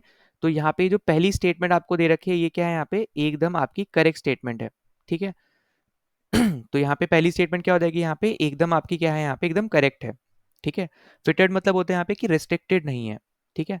इसका मतलब क्या है, रिस्ट्रिक्टेड नहीं है, तो यहाँ पे पहली स्टेटमेंट एकदम करेक्ट है। तो 19(1)(a) की वजह से आपके मेंबर ऑफ पार्लियामेंट के जो प्रिविलेजेस हैं ये आपके क्या है, यहाँ पे रिस्ट्रिक्टेड नहीं है। तो ये भी पॉइंट आपको याद रखना है, बहुत ज़्यादा ही एक इंपॉर्टेंट पॉइंट है, इसको प्लीज यहाँ पे जरूर याद रखना, किसी भी तरीके से क्वेश्चन बन सकता है, ठीक है। बार बार बता रहा हूँ, fundamental rights one of the most important topic में से एक है, जिसके ऊपर हम अगले क्वेश्चन जो आपका अगला वीडियो है वहां पे हम उसके और क्वेश्चंस को डिस्कस करेंगे अच्छे से, जितने भी आपके हैं। पर यहाँ पे क्योंकि ये आ रखा है तो हम यहाँ पे इसको देख ले रहे हैं जरूर, ठीक है। फिर दूसरा आपसे बोल रहे हैं यहाँ पे कि जो प्रिविलेजेस हैं ये must be read subject to the article 20 to 22 and article 32 of the constitution of India. तो यहाँ पे अभी आपसे ये बोला जा रहा है कि जो आपकी प्रिविलेजेस जो आपके एमपीज को मिलती हैं, ठीक है, ये आपके आर्टिकल 20 से लेके 22 तक जो आपके आर्टिकल है 20, 21 और 22 इनको देखते हुए मिलनी चाहिए, तीस और दूसरी चीज की आर्टिकल 32 को भी देखते हुए मिलनी चाहिए, ठीक है। तो यहाँ पे ये जो आपकी स्टेटमेंट है ये भी आपकी क्या है, यहाँ पे एकदम करेक्ट स्टेटमेंट है। तो और जैसे आपको पता भी होगा राइट टू लिव वगैरह, राइट टू एजुकेशन वाला जो आपका 21(a) है, ठीक है। फिर आपका यहाँ पे 20 पुनिटिव प्रिवेंटिव डिटेंशन से रिलेटेड आपका है, ठीक है। तो ये छोटे छोटे जो आपके पॉइंट्स हैं, इनसे रिलेटेड आपको यहाँ पे क्वेश्चन बन रहे हैं, तो प्लीज़ इसके बारे में ज़रूर याद रखना। इससे रिलेटेड आपसे वापस से भी क्वेश्चन पूछा जा सकता है, और ये बहुत ज़्यादा इंपॉर्टेंट है। बार बार आपसे यही बोला जा रहा है कि फंडामेंटल राइट्स आपको ज़रूर देखने हैं और यहाँ पे पढ़ के जाना है, ठीक है। फंडामेंटल राइट्स हो गए, डीपीएसपीज हो गए, फिर आपके यहाँ पे जो फंडामेंटल ड्यूटीज़ हो गए, ठीक है। ये 3 तो आपके ऐसे हैं जो आपके पॉइंट पे मतलब एकदम टिप्स पे यहाँ पे आपको होने चाहिए याद, ठीक है। तो ये सब आपके यहाँ पे छोटे-छोटे पॉइंट्स हैं जो आपको यहाँ पे ज़रूर याद रखने हैं। तो आपका 1 और 2 ये दोनों स्टेटमेंट्स आपकी ऐसी स्टेटमेंट्स हैं जो आपकी एकदम करेक्ट स्टेटमेंट यहाँ पे निकल के आई, ठीक है। अच्छा, यहाँ पे एक चीज़ याद रखना कि जैसे आपको मैंने बताया था कि आपका 21 ए राइट टू लिव है, 21 जो है आपका वो राइट टू लिव है, 21 ए राइट टू एजुकेशन है, और 22 आपका पुनिटिव और प्रिवेंटिव डिटेंशन से रिलेटेड है, और 20 वाला आपको ये बताता है कि जो प्रेजेंट में जो रूल लागू हैं उनके बेसिस पे ही आपको सजा मिलेगी। ऐसा नहीं है कि आपने आज कुछ गलती करी, उसमें आपको 50 साल पहले या 100 साल पहले क्या रूल थे या फिर आने वाले 100 साल में जो रूल होंगे उसके बेसिस पे आपको सजा मिल जाए, तो ऐसा नहीं है। और आपने जो एक एक बार गलती करी है तो उसको उसकी सजा आपको एक बार मिलेगी, पर हाँ अगर वही सेम गलती आप बार बार करोगे तो सजा आपको बार बार मिलेगी, ठीक है। ऐसा नहीं है कि 10 बार सेम गलती करी तो सजा सिर्फ आपको एक बार मिली, ऐसा नहीं है। आप जब एक बार गलती कर रहे हो तो उसकी सजा आपको एक बार मिल रही है, वही सेम गलती अगर आप वापस से रिपीट करोगे तो फिर सजा भी आपकी यहाँ पे वापस से लागू होगी, जो भी उस प्रेजेंट सिचुएशन में जो भी सजा चल रही होगी वो, ठीक है। तो ये पॉइंट भी आपको यहाँ पे याद रखना है। और तीसरा इसमें होता है कि आपको जज के सामने मांगना मतलब मानना पड़ता है कि आपने गलती करी है। पुलिस को दिया हुआ आपका जो बयान होता है वो लागू नहीं होता है कोर्ट्स में, ठीक है। तो ये तीनों चीज़ें आपको पता होना चाहिए, आर्टिकल 20 के अंदर आती हैं। फिर आपका यहाँ पे आर्टिकल 32 है जिसमें आपको रिट्स वगैरह भी देखने को मिलते हैं, ठीक है। आपके यहाँ पे सुप्रीम कोर्ट से रिलेटेड हमने यहाँ पे बहुत बार बात भी करी है, कॉन्स्टिट्यूशनल रेमेडीज वगैरह आपको यहाँ पे देखने को मिलता है, ठीक है। तो ये तो आपको यहाँ पे पॉइंट पे आपके एकदम टिप्स पे आपको यहाँ पे सब चीज़ें याद रहनी चाहिए, बहुत ज़्यादा ही इंपॉर्टेंट है। तो कॉन्स्टिट्यूशनल रेमेडीज बेसिकली आपको यहाँ पे आर्टिकल 32 बताता है जो आपका दे रखा है, ठीक है। तो इन सब के बेसिस पे ही आपको प्रिविलेजेस देखने को मिलती हैं। फिर तीसरा आपको दे रखा है कि immunity is available in relation to both civil and criminal prosecution, तो ये आपका हो जाएगा यहाँ पे गलत, ठीक है। तो इम्यूनिटी आपको नहीं मिलती है, ये आपको यहाँ पे याद रख लेना है। सबसे ज़्यादा इंपॉर्टेंट पॉइंट है क्योंकि लोग इसी में ही यहाँ पे कंफ्यूज रहते हैं, तो ये प्लीज़ यहाँ पे याद रखना कि यहाँ पे इनको प्रिविलेजेस नहीं मिलते हैं। अगर हम बात करें यहाँ पे सिविल और क्रिमिनल दोनों की, ठीक है, इम्यूनिटी आपको यहाँ पे नहीं मिलती है जो भी आपके मेंबर ऑफ पार्लियामेंट होते हैं उनको, ठीक। तो ये भी बहुत ज़्यादा एक इंपॉर्टेंट पॉइंट है क्योंकि इस सेम टाइम पे इन्वेस्टिगेशंस वगैरह यहाँ पे चल सकती हैं, तो ऐसा नहीं है कि उनको इम्यूनिटी मिल गई तो केस क्लोज हो जाएगा, ऐसा नहीं है। इन्वेस्टिगेशंस वगैरह आपकी यहाँ पे चल सकती हैं, ठीक है। फिर लास्ट आपसे बोल रहा है कि immunity is available in relation to freedom of speech even in his or her private or personal capacity, तो ये आपका यहाँ पे जो दे रखा है ये भी आपका क्या है यहाँ पे गलत स्टेटमेंट हो जाएगा, क्योंकि आपका जो यहाँ पे मेंबर्स के पास फ्रीडम ऑफ स्पीच होता है, ठीक है, घर मतलब जो भी आपके यहाँ पे हाउस वगैरह में, तो वो बेसिकली आपका यहाँ पे वो इंजॉय करते एक तरीके से इम्यूनिटी को, जो भी आपके हाउस के अंदर जो भी उन्होंने बोला है, ठीक है, उसके बेसिस पे कोर्ट में उसके उनके खिलाफ केस नहीं हो सकता है, ठीक है। तो ये प्लीज़ यहाँ पे याद रखना कि जो भी वो स्पीच हाउस में दे रहे हैं, चाहे वो लोकसभा में दे रहे हो या फिर राज्यसभा में दे रहे हो, वो जो भी स्पीच दे रहे हैं ना उनके अगेंस्ट कोर्ट्स में यहाँ पे केसेस वगैरह नहीं चल सकते हैं। इसलिए अभी आप प्रेजेंट की भी सिचुएशन देखोगे, आपका यहाँ पे जो यूपी में भी सिनेरियो चल रहा है, ठीक है, जो आपका यहाँ पे राणा संघा के ऊपर यहाँ पे ग्रेट राणा संघा के ऊपर जो आपका यहाँ पे स्टेटमेंट दे दिया अभी यहाँ पे हाल फिलहाल में, ठीक है, वो भी आपको यहाँ पे इससे भी आपको आइडिया लग रहा होगा वैसे, ठीक। तो ये पॉइंट भी आपको यहाँ पे याद रखना है कि बेसिकली इन सब की वजह से उनको इम्यूनिटी मिल रखी है, तो ये पॉइंट भी आपको यहाँ पे पता होना चाहिए, जिसके ऊपर अभी भी देखोगे तो डिस्कशंस वगैरह चलते हैं जिसमें बोला जाता है कि सर्टेन वर्ड्स, एक लिस्ट आती है जिसमें सर्टेन वर्ड्स जो होते हैं वो अलाउ नहीं होते हैं बोलना, ठीक है। अगर उस पर्टिकुलर केस में उन सर्टेन वर्ड्स को अगर यूज़ किया जाता है तो फिर कुछ टाइम के लिए यहाँ पे जो एमपी है या फिर जो एमएलए है उनको फिर यहाँ पे बाहर कर दिया जाता है कुछ सर्टेन टाइम पीरियड के लिए, ठीक है, इसको डिस्क्वालीफाई कर देते हैं कुछ सर्टेन टाइम पीरियड के लिए। तो ये पॉइंट भी आपको यहाँ पे याद रखना है, ठीक है। तो आपका यहाँ पे जो करेक्ट आंसर निकल के आएगा वो आपका आएगा यहाँ पे 1 एंड 2 ओनली, ठीक। फिर उसके बाद हम आगे चलते हैं अगले क्वेश्चन पे। तो आगे अगला क्वेश्चन आपको यहाँ पे दे रखा है कि consider the following statement with regard to the formation of new states and alteration of boundary of existing states. अब यहाँ पे बेसिकली बात हो रही है आपके आर्टिकल 3 की, ठीक है, आर्टिकल 3 की, जिसको हम लोग शॉर्ट फॉर्म में क्या पढ़ते हैं, हम लोग यहाँ पे फिदा पढ़ते हैं, ठीक है। अब फिदा मतलब क्या होता है, देखो एफ मतलब होता है फॉर्मेशन ऑफ न्यू स्टेट, आई होता है increase area of any state, ठीक है, आपका कोई भी स्टेट की जब जिसकी भी बात कर रहे हो, डी मतलब होता है डिक्रीज एरिया, ए होता है आपका यहाँ पे अल्टर द एरिया, और आखिरी वाला आपका ए होता है यहाँ पे alter the name of the state, ठीक है। तो यहाँ पे अगर आप देखोगे तो ये बेसिकली आपका होता है यहाँ पे आर्टिकल 3, जिसको हम शॉर्ट फॉर्म में क्या बोलते हैं यहाँ पे, फिदा बोलते हैं। और इजी इसके इजी तरीके से आप यहाँ पे इसको याद भी रख सकते हो, बहुत ज़्यादा सिंपल पड़ जाता है आपको यहाँ पे याद रखना भी, ठीक है। तो याद रखना है यहाँ पे formation of new state, increase area, decrease area, फिर आपका alter the boundaries of the state और alter the name of any state, ठीक है। मतलब यहाँ पे नाम चेंज करना वगैरह, तो वो आपका लास्ट वाला जो ए है वो आपको बताता है। तो अब इसी के ऊपर ही बेस आपको यहाँ पे पूछ रखा है। तो देखो पहला आपसे बोल रहा है कि पार्लियामेंट में increase area of any state, तो ये आपको यहाँ पे देखने को मिलता है आर्टिकल 3 में, एकदम करेक्ट है आपका यहाँ पे ये, ठीक है। और आपका यहाँ पे देखो पहली बात तो हमें यहाँ पे क्वेश्चन पढ़ लेना है कि नॉट करेक्ट पूछा है, तो पहला तो आपका क्या है यहाँ पे करेक्ट है। जब पहला आपका करेक्ट है तो आप ए ऑप्शन क्या कर दोगे, एलिमिनेट कर दोगे। दूसरा आपसे बोल रहा है कि पार्लियामेंट में डिमिनिश द एरिया, ये भी आपको दे रखा है यहाँ पे डी में, मतलब डिक्रीज द एरिया, तो ये भी आपकी क्या है, करेक्ट स्टेटमेंट है। जब दूसरी स्टेटमेंट भी करेक्ट हो गई तो आपका यहाँ पे बी ऑप्शन भी नहीं होने वाला है, क्योंकि हमसे नॉट करेक्ट पूछा है। जो गलत स्टेटमेंट होंगी वही हमारे यहाँ पे आंसर होगा। अब आपको ये तो दिख गया यहाँ पे कि फोर्थ जो आपकी स्टेटमेंट है ये आपकी गलत स्टेटमेंट है, तो ये हमारे यहाँ पे आंसर होने वाला है, ठीक है। अब मैं यहाँ पे देखो ये टिक हटा दे रहा हूँ ताकि आप कंफ्यूज ना हो। तो ये जो दोनों स्टेटमेंट्स हैं, ये दोनों स्टेटमेंट आपकी करेक्ट है, पर हमसे करेक्ट स्टेटमेंट नहीं पूछ रहा, हमसे नॉट करेक्ट स्टेटमेंट पूछ रहा है, ठीक है। तो इसलिए आपके इस क्वेश्चन के रिलेटेड आपकी ये स्टेटमेंट गलत हो जाएगी और ये स्टेटमेंट गलत हो जाएगी। प्लीज यहाँ पे क्वेश्चन ध्यान से पढ़ना, इसलिए आपको बार बार बता रहा हूँ कि वैसे आपकी ये दोनों स्टेटमेंट, शुरू की दोनों स्टेटमेंट एकदम करेक्ट है, आपके आर्टिकल 3 में दे रखी है, पर हमसे यहाँ पे करेक्ट स्टेटमेंट नहीं पूछ रहे हैं, हमसे यहाँ पे नॉट करेक्ट स्टेटमेंट पूछ रहे हैं, ठीक है। फिर देखो आपको ये तो दिख गया यहाँ पे कि फोर्थ दोनों में ही है, तो आपकी ये स्टेटमेंट एकदम करेक्ट होगी, मतलब इसके हिसाब से, जो कि गलत स्टेटमेंट है, ठीक है। तो यहाँ पे आपको बोला है कि parliament can not alter the name of any state, तो ये तो आपका देखो गलत स्टेटमेंट है, क्योंकि ये अल्टर कर सकता है, यहाँ पे हमने लास्ट वाले ए में देखा, इसलिए आपके ये दोनों में ही दे रखे, तो आपकी इस क्वेश्चन के रिलेटेड आपकी स्टेटमेंट करेक्ट है, यहाँ पे आपका ये आंसर बनेगा। तीसरा आपको दिया है कि parliament can not alter the boundary, तो ये भी आपको यहाँ पे दिख रहा है, आखिरी का जो सेकंड लास्ट ए है ये भी आपको यही बताता है। मतलब हमारा जो आंसर निकल के आएगा वो आपका आएगा यहाँ पे 3 एंड 4, ठीक है।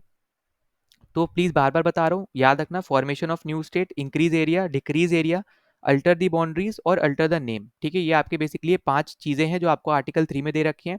और क्योंकि आपसे इस क्वेश्चन में नॉट करेक्ट पूछा था, इसलिए आपका आंसर 3 एंड 4 होगा। अगर करेक्ट पूछा होता तो 1 एंड 2 होता, ठीक है। प्लीज इस चीज के ऊपर ध्यान रखना। फिर उसके बाद हम लोग चलते हैं अपने अगले क्वेश्चन पे। तो अगला क्वेश्चन आपको दे रखा है कि any question pertaining to the disqualification of member of Lok Sabha on the grounds of the defection is decided by. तो बेसिकली आपसे ये पूछ रहा है कि यहाँ पे जो डिस्क्वालिफिकेशन होता है मेंबर का लोकसभा की जगह, अगर हम स्पेसिफिकली बात करें, तो वो कौन डिसाइड करता है कि उसको डिस्क्वालीफाई किया जाएगा। अब देखो मैंने शुरू में ही आपको बताया था, डिस्क्वालीफाई अगर आपको करना है और हम यहाँ पे लोकसभा की बात कर रहे हैं, तो आपका जो स्पीकर का डिसीजन होगा वही आपका फाइनल डिसीजन माना जाता है, ठीक है। और एंटी डिफेक्शन लॉ वगैरह भी आपको जैसा मैंने ऑलरेडी बताया है भी है। तो एंटी डिफेक्शन लॉ में क्या होता है कि जो पार्टी ने बोला है वही उस मेंबर को करना है, अगर वो उसके अगेंस्ट चला जाता है तो वो यहाँ पे क्या हो सकता है, उसके अगेंस्ट एंटी डिफेक्शन लॉ लग के वो आपका डिस्क्वालीफाई हो सकता है, ठीक है। पर यहाँ पे एक सिंपल सा सिनेरियो एक अलग भी आ जाता है, अगर मान लो यहाँ पे कि 50% या उससे ज़्यादा आपके जो मेंबर्स है पॉलिटिकल पार्टी के, अगर वो आपकी पार्टी को छोड़ देते हैं, तो उनके ऊपर आप एंटी डिफेक्शन लॉज नहीं लगा सकते, मतलब एक ग्रुप के ऊपर आप नहीं लगा सकते हो। एक सिंगल मेंबर या फिर 2 मेंबर 3 मेंबर अगर ऐसा करते हैं तो फिर उनके ऊपर जरूर लागू हो सकता है ये, ठीक है। तो ये भी आपको यहाँ पे याद रखना है, ये भी आपका बहुत ज़्यादा एक इंपॉर्टेंट पार्ट है। तो करेक्ट आंसर अपना कौन सा हो जाएगा, तो हमारा यहाँ पे जो स्पीकर हैं उनके पास ही बेसिकली यहाँ पे पावर होती है डिसाइड करने की डिस्क्वालिफिकेशन लोकसभा के मेंबर्स के लिए, ठीक है। अब हम अगले क्वेश्चन पे चलते हैं। अगला क्वेश्चन आपको यहाँ पे दे रखा है कि इनमें से कौन से आपके मेंबर्स हैं जो कि स्पीकर रह चुके हैं आपके, ठीक है, लोकसभा के। तो अब ये देखो आपको यहाँ पे ना सिंपल सा आपको यही बोलूंगा, इस ऐसे क्वेश्चन को या तो आपको पता होगा या फिर आप इसको छोड़ दो, ठीक है। इसको तुक्का मत मारना ऐसे क्वेश्चंस को, क्योंकि यहाँ पे आपको देखो अगर ध्यान से देखोगे ना तो आपको ये दे रखा है कि how many of them were the speaker of the Lok Sabha 1 2 3 4। यहाँ पे ऐसे नहीं दिया है कि इन्होंने कि 1 है 2 है 1 2 है 1 3 है, ऐसे करके नहीं दिया है। यहाँ पे सिंपल दिया है कि कितने लोग हैं, एक इनमें इन चारों में से कोई एक है, इन चारों में से कोई 3 है या फिर 2 है, इस तरीके से दे रखा है। तो आप यहाँ पे आपको नॉलेज होगी तभी आप मारोगे, ठीक है। सिर्फ आपको अगर एक नाम भी पता है बाकी 3 के बारे में कोई आइडिया ही नहीं है, तब आप इसको मत छूना, ठीक है। तो ऐसे क्वेश्चन बहुत ज़्यादा इंपॉर्टेंट है, आपको सोच समझ के ही करना है। अब देखो अगर आप यहाँ पे देखोगे तो पहला ऑप्शन जो आपको दे रखा है यहाँ पे एम ए अयंगर, तो ये बेसिकली आपके यहाँ पे स्पीकर रह चुके हैं लोकसभा के। ये आपके स्पीकर थे यहाँ पे 1956 से लेके 62 तक, ठीक है। और इसके लिए मैं आपको बोलूंगा कि आप इसकी एक लिस्ट यहाँ पे अपनी तरफ से बना लो, ट्रिक बना लो, शॉर्ट ट्रिक आप बोल सकते हो एक तरीके से, प्रेसिडेंट की बना लो, वाइस प्रेसिडेंट की आप बना सकते हो, पीएम की बना लो, ठीक है। बहुत ज़्यादा इंपॉर्टेंट है, तो इन सब के आपको नाम जरूर याद रखने हैं, ठीक है। और जब आप वाइस प्रेसिडेंट की बनाओगे तो ऑब्वियसली बात है, अगर आपसे वहाँ पे चेयरमैन ऑफ राज्यसभा पूछता है तो उसमें भी फिर वाइस प्रेसिडेंट ही आ जाएंगे। तो वो आपके लिए एक सिंपल तरीका बन जाएगा याद रखने का भी, ठीक है। 2 चीज़ आप एक बार में याद रख सकते हो। फिर अगला आपके यहाँ पे जो दे रखे हैं यहाँ पे बलराम झाकर, ये भी आपके यहाँ पे रह चुके हैं, और जीएस ढिल्लोन भी आपके यहाँ पे रह चुके हैं। तो ढिल्लोन बेसिकली आपके यहाँ पे रहे थे 1969 से लेके 75 तक, और बलराम झाकर जो आपके हैं ये आपके रहे थे यहाँ पे 1980 से लेके 89 तक, और संगमा जो आपके यहाँ पे दे रखे लास्ट ऑप्शन, ये भी आपके यहाँ पे 1996 से लेके 98 तक रह चुके हैं। मतलब जो आपके चारों हैं ये आपके स्पीकर रह चुके हैं आपके, ठीक है, लोकसभा के।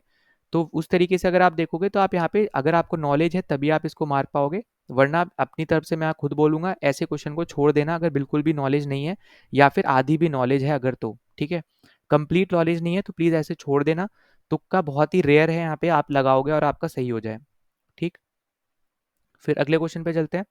तो अगला क्वेश्चन आपको दे रखा है कि which of the following statements about the speaker of Lok Sabha is not correct, ठीक है। तो स्पीकर के रिगार्डिंग इनमें से कौन सी स्टेटमेंट आपकी करेक्ट नहीं है, जो करेक्ट नहीं होगी वही हमारा आंसर होगा।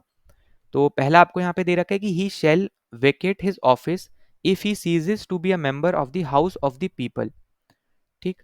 तो यहाँ पे बेसिकली आप सब ये बोला जा रहा है कि he shall vacate his office if he ceases to be a member of the house of the People. इसका मतलब क्या हुआ, आपको जैसे मैंने पहले बताया कि आपका जो स्पीकर होते हैं, ठीक है, अब यहाँ पे जो स्पीकर हैं वो आपके एक सेपरेट बॉडी है और चेयरमैन आपके सेपरेट हैं, ठीक है। स्पीकर आपका हेड होता है आपका किसका, लोकसभा का, ठीक है। वहीं पे जो चेयरमैन है वो आपके राज्यसभा के हेड होते हैं। अब फर्क क्या है दोनों में कि चेयरमैन जो है ना राज्यसभा के, वो आपके मेंबर नहीं होते हैं राज्यसभा के, ठीक है। तो यहाँ पे मैं लिख भी दे रहा हूँ, याद रख लेना कि जब हम बात करते हैं चेयरमैन ऑफ राज्यसभा की, चेयरमैन ऑफ राज्यसभा की जब हम बात करते हैं ना, तो यहाँ पे याद रखने वाला क्या पॉइंट है कि ये आपके मेंबर नहीं होते राज्यसभा के, ठीक है। Not a member of Rajya Sabha, not a member of Rajya Sabha, not a member of Rajya Sabha, ठीक है। पर जो आपके डिप्टी चेयरमैन होते हैं ये आपके मेंबर होते हैं, ठीक है। तो ये पॉइंट भी आपको यहाँ पे क्या रखना है, यहाँ पे याद रखना है कि जो आपके डिप्टी चेयरमैन होंगे ये आपके मेंबर होते हैं, ठीक है। ये आपके क्या होते हैं, यहाँ पे मेंबर होते हैं राज्यसभा के। अब जब हम बात करते हैं यहाँ पे स्पीकर की, तो जैसे आपको मैंने बता रहा था, मैं जब बता रहा था वोटिंग वाला, ठीक है, वोटिंग वाला जब मैं केस बता रहा था आपको कि दो लोग हैं, दो पार्टीज हैं बेसिकली, एक ओपोजिशन पार्टी एक आपकी पावर वाली पार्टी है, तो दो लोग को वो खड़ा करती है इलेक्शन में स्पीकर बनने के लिए। तो ऑब्वियस सी बात है यहाँ पे कि जो स्पीकर यहाँ पे बनेंगे वो उसी हाउस के ही मेंबर होंगे, ठीक है। तो यहाँ पे याद रखना कि स्पीकर हो गए, चाहे आप बात कर लो यहाँ पे जो डिप्टी स्पीकर हो गए, ठीक है। अब यहाँ पे देखो डिप्टी चेयरमैन भी आपको दे सकते हैं या फिर वाइस चेयरमैन आप बोल लो एक तरीके से, ठीक है। ज़्यादातर आपको यहाँ पे वाइस चेयरमैन ही दिखेगा और डिप्टी स्पीकर आपको यहाँ पे देखने को मिलता है। तो ये दोनों पॉइंट आपको यहाँ पे याद रखना है कि स्पीकर और डिप्टी स्पीकर, ठीक है, दोनों ही क्या होते हैं, आपके मेंबर होते हैं, ठीक है। मेंबर होते हैं किसके, लोकसभा के, ठीक है। तो पहला अगर आपको यहाँ पे देखो दिया जा रहा है यहाँ पे कि अगर एक ऐसा इंसान जो स्पीकर है, ठीक है, अगर वो यहाँ पे मेंबर ऑफ लोकसभा अगर वो यहाँ पे छोड़ देता है, मतलब यहाँ पे वो मेंबर अब नहीं रहता है लोकसभा का, तो ऑब्वियस सी बात है जब वो मेंबर ही नहीं है लोकसभा का तो वो स्पीकर भी नहीं होंगे लोकसभा के, क्योंकि वो मेंबर होते हैं लोकसभा के, ठीक है। देखो वापस से समझा रहा हूँ, आपको हो सकता है यहाँ पे थोड़ी दिक्कत हो रही हो, वापस से बता दे रहा हूँ, स्पीकर और डिप्टी स्पीकर, ठीक है, दोनों जो ये पोजीशन है इस पे जो भी लोग इलेक्ट होके आएंगे ना वो दोनों ही आपके मेंबर होंगे लोकसभा के, ये कंपलसरी है, ठीक है। अगर स्पीकर जो आपके इलेक्ट होके आ रहे हैं अगर वो मान लो आगे जाके लोकसभा के मेंबर नहीं रहते हैं, तो इसका मतलब क्या हो गया कि वो स्पीकर भी नहीं रहेंगे लोकसभा के, ठीक है। तो प्लीज यहाँ पे याद रखना, क्योंकि ये दोनों ही आपके क्या है, ये दोनों ही मेंबर होते हैं लोकसभा के, ठीक। अगर ये छोड़ देंगे मेंबरशिप आपके लोकसभा की तो ये स्पीकर भी नहीं रहेंगे। पर आपके चेयरमैन में अलग सिनेरियो है, चेयरमैन बेसिकली आपके क्योंकि होते हैं वाइस प्रेसिडेंट, तो इस पर्टिकुलर केस में आपका यहाँ पे अलग सिनेरियो आ जाता है। तो वाइस प्रेसिडेंट जो आपके हैं ये आपके चेयरमैन होते हैं राज्यसभा के और ये मेंबर नहीं होते हैं, ठीक है, आपके राज्यसभा के ये मेंबर नहीं होते हैं। नौ अगला स्टेटमेंट देख लेते हैं। तो देखो पहला स्टेटमेंट तो आपको पता चल गया यहाँ पे कि ये हो जाएगा करेक्ट, ठीक है। दूसरा स्टेटमेंट आपको बोल रहा है कि he may at any time resign by writing his resignation to the president of India. अब देखो इतना तो आपको हर एक को पता होना चाहिए कि रेजिग्नेशन की जब हम बात करते हैं तो जो आपस में आसपास वाले जो बॉडीज होंगी ना, जो आसपास वाले यहाँ पे जो आपके लोग होंगे वही आपस में एक दूसरे को क्या करते हैं, रेजिग्नेशन देते हैं, ठीक है। इसका मतलब क्या हुआ कहने का कि जो आपके यहाँ पे स्पीकर हैं अगर मान लो इनको रिजाइन देना है तो ये प्रेसिडेंट को क्यों देंगे, आप खुद सोचो, प्रेसिडेंट को वो क्यों देंगे, प्रेसिडेंट को कौन देगा रेजिग्नेशन, आपके वाइस प्रेसिडेंट रेजिग्नेशन देंगे, ठीक है। तो यहाँ पे ये बहुत ज्यादा इंपॉर्टेंट पॉइंट है जो आपको याद रखना है। तो यहाँ पे प्रेसिडेंट जो आपके हैं, ठीक है, उनको रेजिग्नेशन कौन देगा, वो वाइस प्रेसिडेंट देंगे। और फिर अगर मान लो आपको प्रेसिडेंट मान लेते आगे जाके कभी रिजाइन करे तो वो किसको देंगे, वो आपके वाइस प्रेसिडेंट को देंगे। मतलब वो आपका वाइस वर्सा चलता है, प्रेसिडेंट वाइस प्रेसिडेंट को देता है रेजिग्नेशन और वाइस प्रेसिडेंट प्रेसिडेंट को रेजिग्नेशन देता है, ठीक है। तो जब हम यहाँ पे हम बात करेंगे स्पीकर की, तो ऑब्वियस सी बात है यहाँ पे डिप्टी स्पीकर को रेजिग्नेशन देंगे ये, और डिप्टी स्पीकर मान लो आगे जाके रिजाइन करेगा तो वो आपके स्पीकर को देगा, ठीक है। तो ये पॉइंट प्लीज यहाँ पे याद रखना, इसलिए आपका यहाँ पे ये हो जाएगी गलत स्टेटमेंट, और यही हमारा क्या हो जाएगा यहाँ पे आंसर बन जाएगा। और यही सबसे ज्यादा एक इंपॉर्टेंट पॉइंट है जो आपको यहाँ पे याद रख लेना है। ये आपका रेजिग्नेशन किसको देंगे, तो ये आपका रेजिग्नेशन देंगे डिप्टी स्पीकर को, ना कि प्रेसिडेंट को, ठीक है। बहुत ज्यादा ही सिंपल सा आपका यहाँ पे क्वेश्चन था। फिर तीसरा स्टेटमेंट देख लेते हैं। तो ये आपसे बोल रहा है कि he may be remove by his office by the resolution of the office of the house of the people pass by majority of all the then member of the house. मतलब बेसिकली आपसे ये बोला जा रहा है, अगर यहाँ पे जितने भी मेंबर्स हैं, ठीक है, अगर वो यहाँ पे एक मोशन लाते हैं इनके अगेंस्ट और वो पास हो जाता है, ठीक है, और पास कब होगा, जब यहाँ पे मैक्सिमम मेंबर्स जो आपके हैं, बेसिकली मेजोरिटी जो है वो उस रेजोल्यूशन को पास कर दे, मतलब उसको सपोर्ट कर दे, तो ऑब्वियस सी बात है फिर उस केस में यहाँ पे इनको रिमूव किया जा सकता है। तो ये आपकी एकदम करेक्ट स्टेटमेंट है, ठीक है। फिर डी आपसे बोल रहा है कि while the office of the speaker is vacant the duties of the office shall be perform by the deputy speaker. तो ये भी आपका एकदम करेक्ट है। जैसे आपको पता है कि अगर मान लो प्रेसिडेंट का ऑफिस खाली होता है तो वाइस प्रेसिडेंट आपके एक्ट करते हैं प्रेसिडेंट की तरह। इसी सेम तरीके से अगर यहाँ पे मान लो कि स्पीकर का ऑफिस खाली है तो डिप्टी स्पीकर आपके स्पीकर की तरह काम करेंगे, ठीक है। उनकी ड्यूटीज जो है वो डिप्टी स्पीकर की आपके स्पीकर के जैसी रहेंगी। तो ये भी आपका यहाँ पे एकदम करेक्ट स्टेटमेंट है। तो आपका जो गलत स्टेटमेंट था वो आपका बी ऑप्शन था, इसलिए आपका करेक्ट आंसर भी यहाँ पे क्या हो जाएगा, बी ऑप्शन, ठीक है। फिर अगले क्वेश्चन पे चले। तो अगला क्वेश्चन आपको यहाँ पे वापस से स्पीकर के ही रिगार्डिंग दे रखा है कि which of the following statement are correct. तो पहला आपको दे रखा है कि speaker may permit any member to address the house in his or her mother tongue if he or she can not adequately express in either Hindi or English. तो यहाँ पे जो स्टेटमेंट है एकदम करेक्ट है। तो यहाँ पे याद रखना कि सिर्फ हिंदी और इंग्लिश में ही आप नहीं बोल सकते हो। अगर आपने पहले से परमिशन ले रखी है स्पीकर से, ठीक है, तो आप अपनी मदर टंग में भी उस पर्टिकुलर स्पीच को, जो भी आपकी स्पीच है, जो भी आप बोल रहे हो अपने भाषण को, आप अपने मदर टंग में भी बोल सकते हो। बस आपको क्या करना है, पहले से परमिशन लेनी है। ऐसा नहीं है कि आप यहाँ पे सीधे गए और अपने हिसाब से आप बोलने लगे, ऐसा नहीं होगा। पहले आपको परमिशन लेनी है, ठीक है, ताकि अरेंजमेंट बेसिकली यहाँ पे कराया जा सके, ताकि जो आप बोल रहे हो, जिन लोग, जो बाकी लोग हैं, ऐसा तो नहीं है कि उनको हर एक लैंग्वेज आती होगी, उनको वो लैंग्वेज नहीं आती होगी, है ना। तो उनके लिए ईजी रहे यहाँ पे समझना, ताकि टेक्नोलॉजी का बेसिकली वो एक तरीके से यूज कर पाए, ईयर प्लग्स वगैरह यूज करके, तो उनको वो यहाँ पे कम्युनिकेट यहाँ पे हो पाए वो सारी चीजें, ठीक है, ट्रांसलेट वगैरह यहाँ पे हो पाए, उनका यहाँ पे एक तरीके से आप बोल सकते हो कि अरेंजमेंट किया जा सके। इसलिए आपको पहले से प्रायर परमिशन देनी पड़ती है प्रेसिडेंट आपके यहाँ पे स्पीकर से, ठीक है। तो पहला आपका एकदम करेक्ट है। दूसरा आपसे बोल रहे हैं यहाँ पे कि business of the parliamentary committee is transacted either in Hindi or English. तो ये आपका एकदम करेक्ट है। अब देखो दोनों में यहाँ पे फर्क आपको यहाँ पे दिख रहा होगा। पहला आपका है कि पार्लियामेंट्री कमेटी के रिलेटेड जो भी बिजनेसेस से रिलेटेड कोई भी चीज़ होगी वो आपकी हिंदी और इंग्लिश में ही चलेगी, इसमें कोई दूसरी लैंग्वेज नहीं आती है। पर अगर आपको कोई स्पीच देनी है तो उस केस में आप यहाँ पे दूसरी लैंग्वेज आप वगैरह आप यहाँ पे यूज़ कर सकते हो, अपनी मदर टंग आप यहाँ पे यूज़ कर सकते हो। बस आपको पहले से परमिशन लेनी पड़ेगी बस, ठीक है। फिर तीसरा आपको दे रखा है the minutes of the parliamentary committee are prepared invariably in Hindi or English. तो ये भी आपका यहाँ पे क्या है, करेक्ट हो जाएगा। तो पार्लियामेंट्री कमेटी से रिलेटेड आपको यहाँ पे चीज़ें याद रखनी कि हिंदी और इंग्लिश में ही हमेशा बात हो रही है। तो आपके यहाँ पे जो लास्ट की दोनों स्टेटमेंट्स है ये आपकी यहाँ पे लैंग्वेजेस भी आपको पता होना चाहिए। 22 जो आपकी लैंग्वेजेस है उनमें से ही आपकी एक लैंग्वेज आपकी बेसिकली वहाँ पे रहेंगी, ठीक है। तो ये सब आपके यहाँ पे एक इंपॉर्टेंट है। बाकी देखो कॉन्स्टिट्यूशनल अमेंडमेंट्स हम ऑलरेडी यहाँ पे देख चुके हैं, 21, 71, 92 ये सब, जिसमें आपकी अलग अलग लैंग्वेजेस वगैरह ऐड हुई थी, वो हम ऑलरेडी यहाँ पे देख चुके हैं, ठीक है। तो ये आपका यहाँ पे बहुत ज़्यादा एक इंपॉर्टेंट पॉइंट है जो आपको यहाँ पे याद रखना है। तो आपकी तीनों ही स्टेटमेंट एकदम करेक्ट है। तो राइट आंसर आपका निकल के आएगा यहाँ पे ए ऑप्शन। फिर अगले क्वेश्चन पे चलते हैं। अगला क्वेश्चन आपको दे रखा है यहाँ पे कि which one among the following is not correct about the secretary general of the Lok Sabha. तो इनमें से कौन सी स्टेटमेंट आपकी यहाँ पे सेक्रेटरी जनरल ऑफ लोकसभा के रिलेटेड कौन सी करेक्ट नहीं है, ठीक है। नॉट आपसे पूछ रहा है, जो गलत स्टेटमेंट होगी वही आपका यहाँ पे आंसर होने वाला है। तो पहला आपको यहाँ पे दे रखा है the secretary general is the adviser to the speaker. यहाँ पे याद रखना है ये आपका एक फैक्ट है और जो कि आपका एकदम करेक्ट स्टेटमेंट है। तो ये पॉइंट याद रख लेना कि आपके यहाँ पे ये एडवाइजर है, ठीक है, ये एडवाइस दे सकते हैं, ये कुछ लागू नहीं कर सकते, ये सिर्फ एडवाइस दे सकते हैं। किसको एडवाइस देंगे, ये आपके स्पीकर को एडवाइस देंगे, ठीक है। इंपॉर्टेंट पॉइंट है, प्लीज याद रखना, ठीक है। दूसरा आपका आ जाता है the secretary general act under the authority in the name of the speaker. तो ऑब्वियस सी बात है ये भी आपका क्या रहेगा, एकदम करेक्ट रहेगा, क्योंकि जब पहला स्टेटमेंट ने जब यहाँ पे बोल दिया कि जो सेक्रेटरी जनरल होते हैं वो आपके एडवाइजर होते हैं स्पीकर के, तो ऑब्वियस सी बात है यहाँ पे कि स्पीकर के अंडर जो स्पीकर की बेसिकली यहाँ पे पावर्स है, अथॉरिटी है, उसी के बेसिस पे यहाँ पे ये एक्ट करेंगे, ठीक है। और यहाँ पे ये सिर्फ एडवाइस देते हैं स्पीकर को, ये भी पॉइंट याद रखना है, ठीक है। ये सबसे ज़्यादा इंपॉर्टेंट है। जैसे आपको पता है नीति आयोग क्या है, एक एडवाइजरी बॉडी है ना, वो कुछ लागू वगैरह नहीं कर सकते, वो एडवाइस दे सकती है। इसी तरीके से जो सेक्रेटरी जनरल है आपके लोकसभा के, वो स्पीकर के एडवाइजर हैं, वो कुछ लागू वगैरह नहीं कर सकेंगे, मतलब कर सकते, पर यहाँ पे वो एडवाइस दे सकते हैं। फिर तीसरा देखते हैं, तीसरा आपको बोल रहा है the secretary general works under the speaker with delegated authority.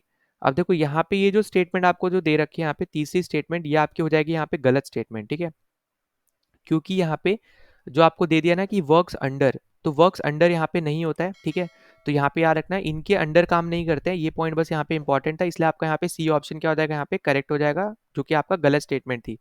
गलत स्टेटमेंट ही हमारे यहाँ पे आंसर बनना था, तो इसलिए आपका यहाँ पे आंसर क्या बनेगा, यहाँ पे सी ऑप्शन। तो यहाँ पे याद रखना कि जो सेक्रेटरी जनरल होते हैं ये आपके स्पीकर के अंडर काम नहीं करते विद डेलीगेटेड अथॉरिटी। ये बेसिकली बस यहाँ पे आपके साथ साथ आप एक तरीके से बोल सकते हैं यहाँ पे जो भी ये काम करेंगे, ठीक है। और ये सिर्फ आंसरेबल किसके होंगे यहाँ पे, ये आपके आंसरेबल होते हैं यहाँ पे स्पीकर को, ठीक है। जो भी इन्होंने एक्शन लिया है, कुछ भी इन्होंने यहाँ पे कुछ भी काम अगर मान लो यहाँ पे किया है, कुछ भी किया है, चाहे किसी चीज़ का क्रिटिसाइज किया हो यहाँ पे इन्होंने, या फिर कुछ डिस्कस वगैरह किया हो, कुछ भी किया हो, इनके सारे एक्शंस को कौन देखता है यहाँ पे, वो स्पीकर देखता है, ठीक है। और वो स्पीकर को ही आंसरेबल होते हैं। ऐसा नहीं है कि हर मेंबर से जाके वन ऑन वन यहाँ पे बात करने लग जाएंगे, ऐसा नहीं है। ये बेसिकली आपको बस यहाँ पे याद रखना है कि ये किसको आंसरेबल होते हैं, तो ये आपके यहाँ पे आंसरेबल होते हैं यहाँ पे स्पीकर को, ठीक है। Answerable only to the speaker. तो ये भी एक बहुत ज़्यादा एक इंपॉर्टेंट पॉइंट है, तो ये भी आप यहाँ पे याद रख सकते हो, ठीक है। फिर लास्ट आपसे बोल रहे हैं यहाँ पे the secretary general passes order in the name of the speaker, तो यहाँ पे एकदम आपका करेक्ट है, ठीक है। तो स्पीकर के नाम पे आपका यहाँ पे ये ऑर्डर वगैरह पास करते हैं, तो ये भी याद रखना। तो देखो हमने यहाँ पे क्या देखा, पहला हमने देखा यहाँ पे कि सेक्रेटरी जनरल जो है ये आपके एडवाइजर हैं, ठीक है, स्पीकर के।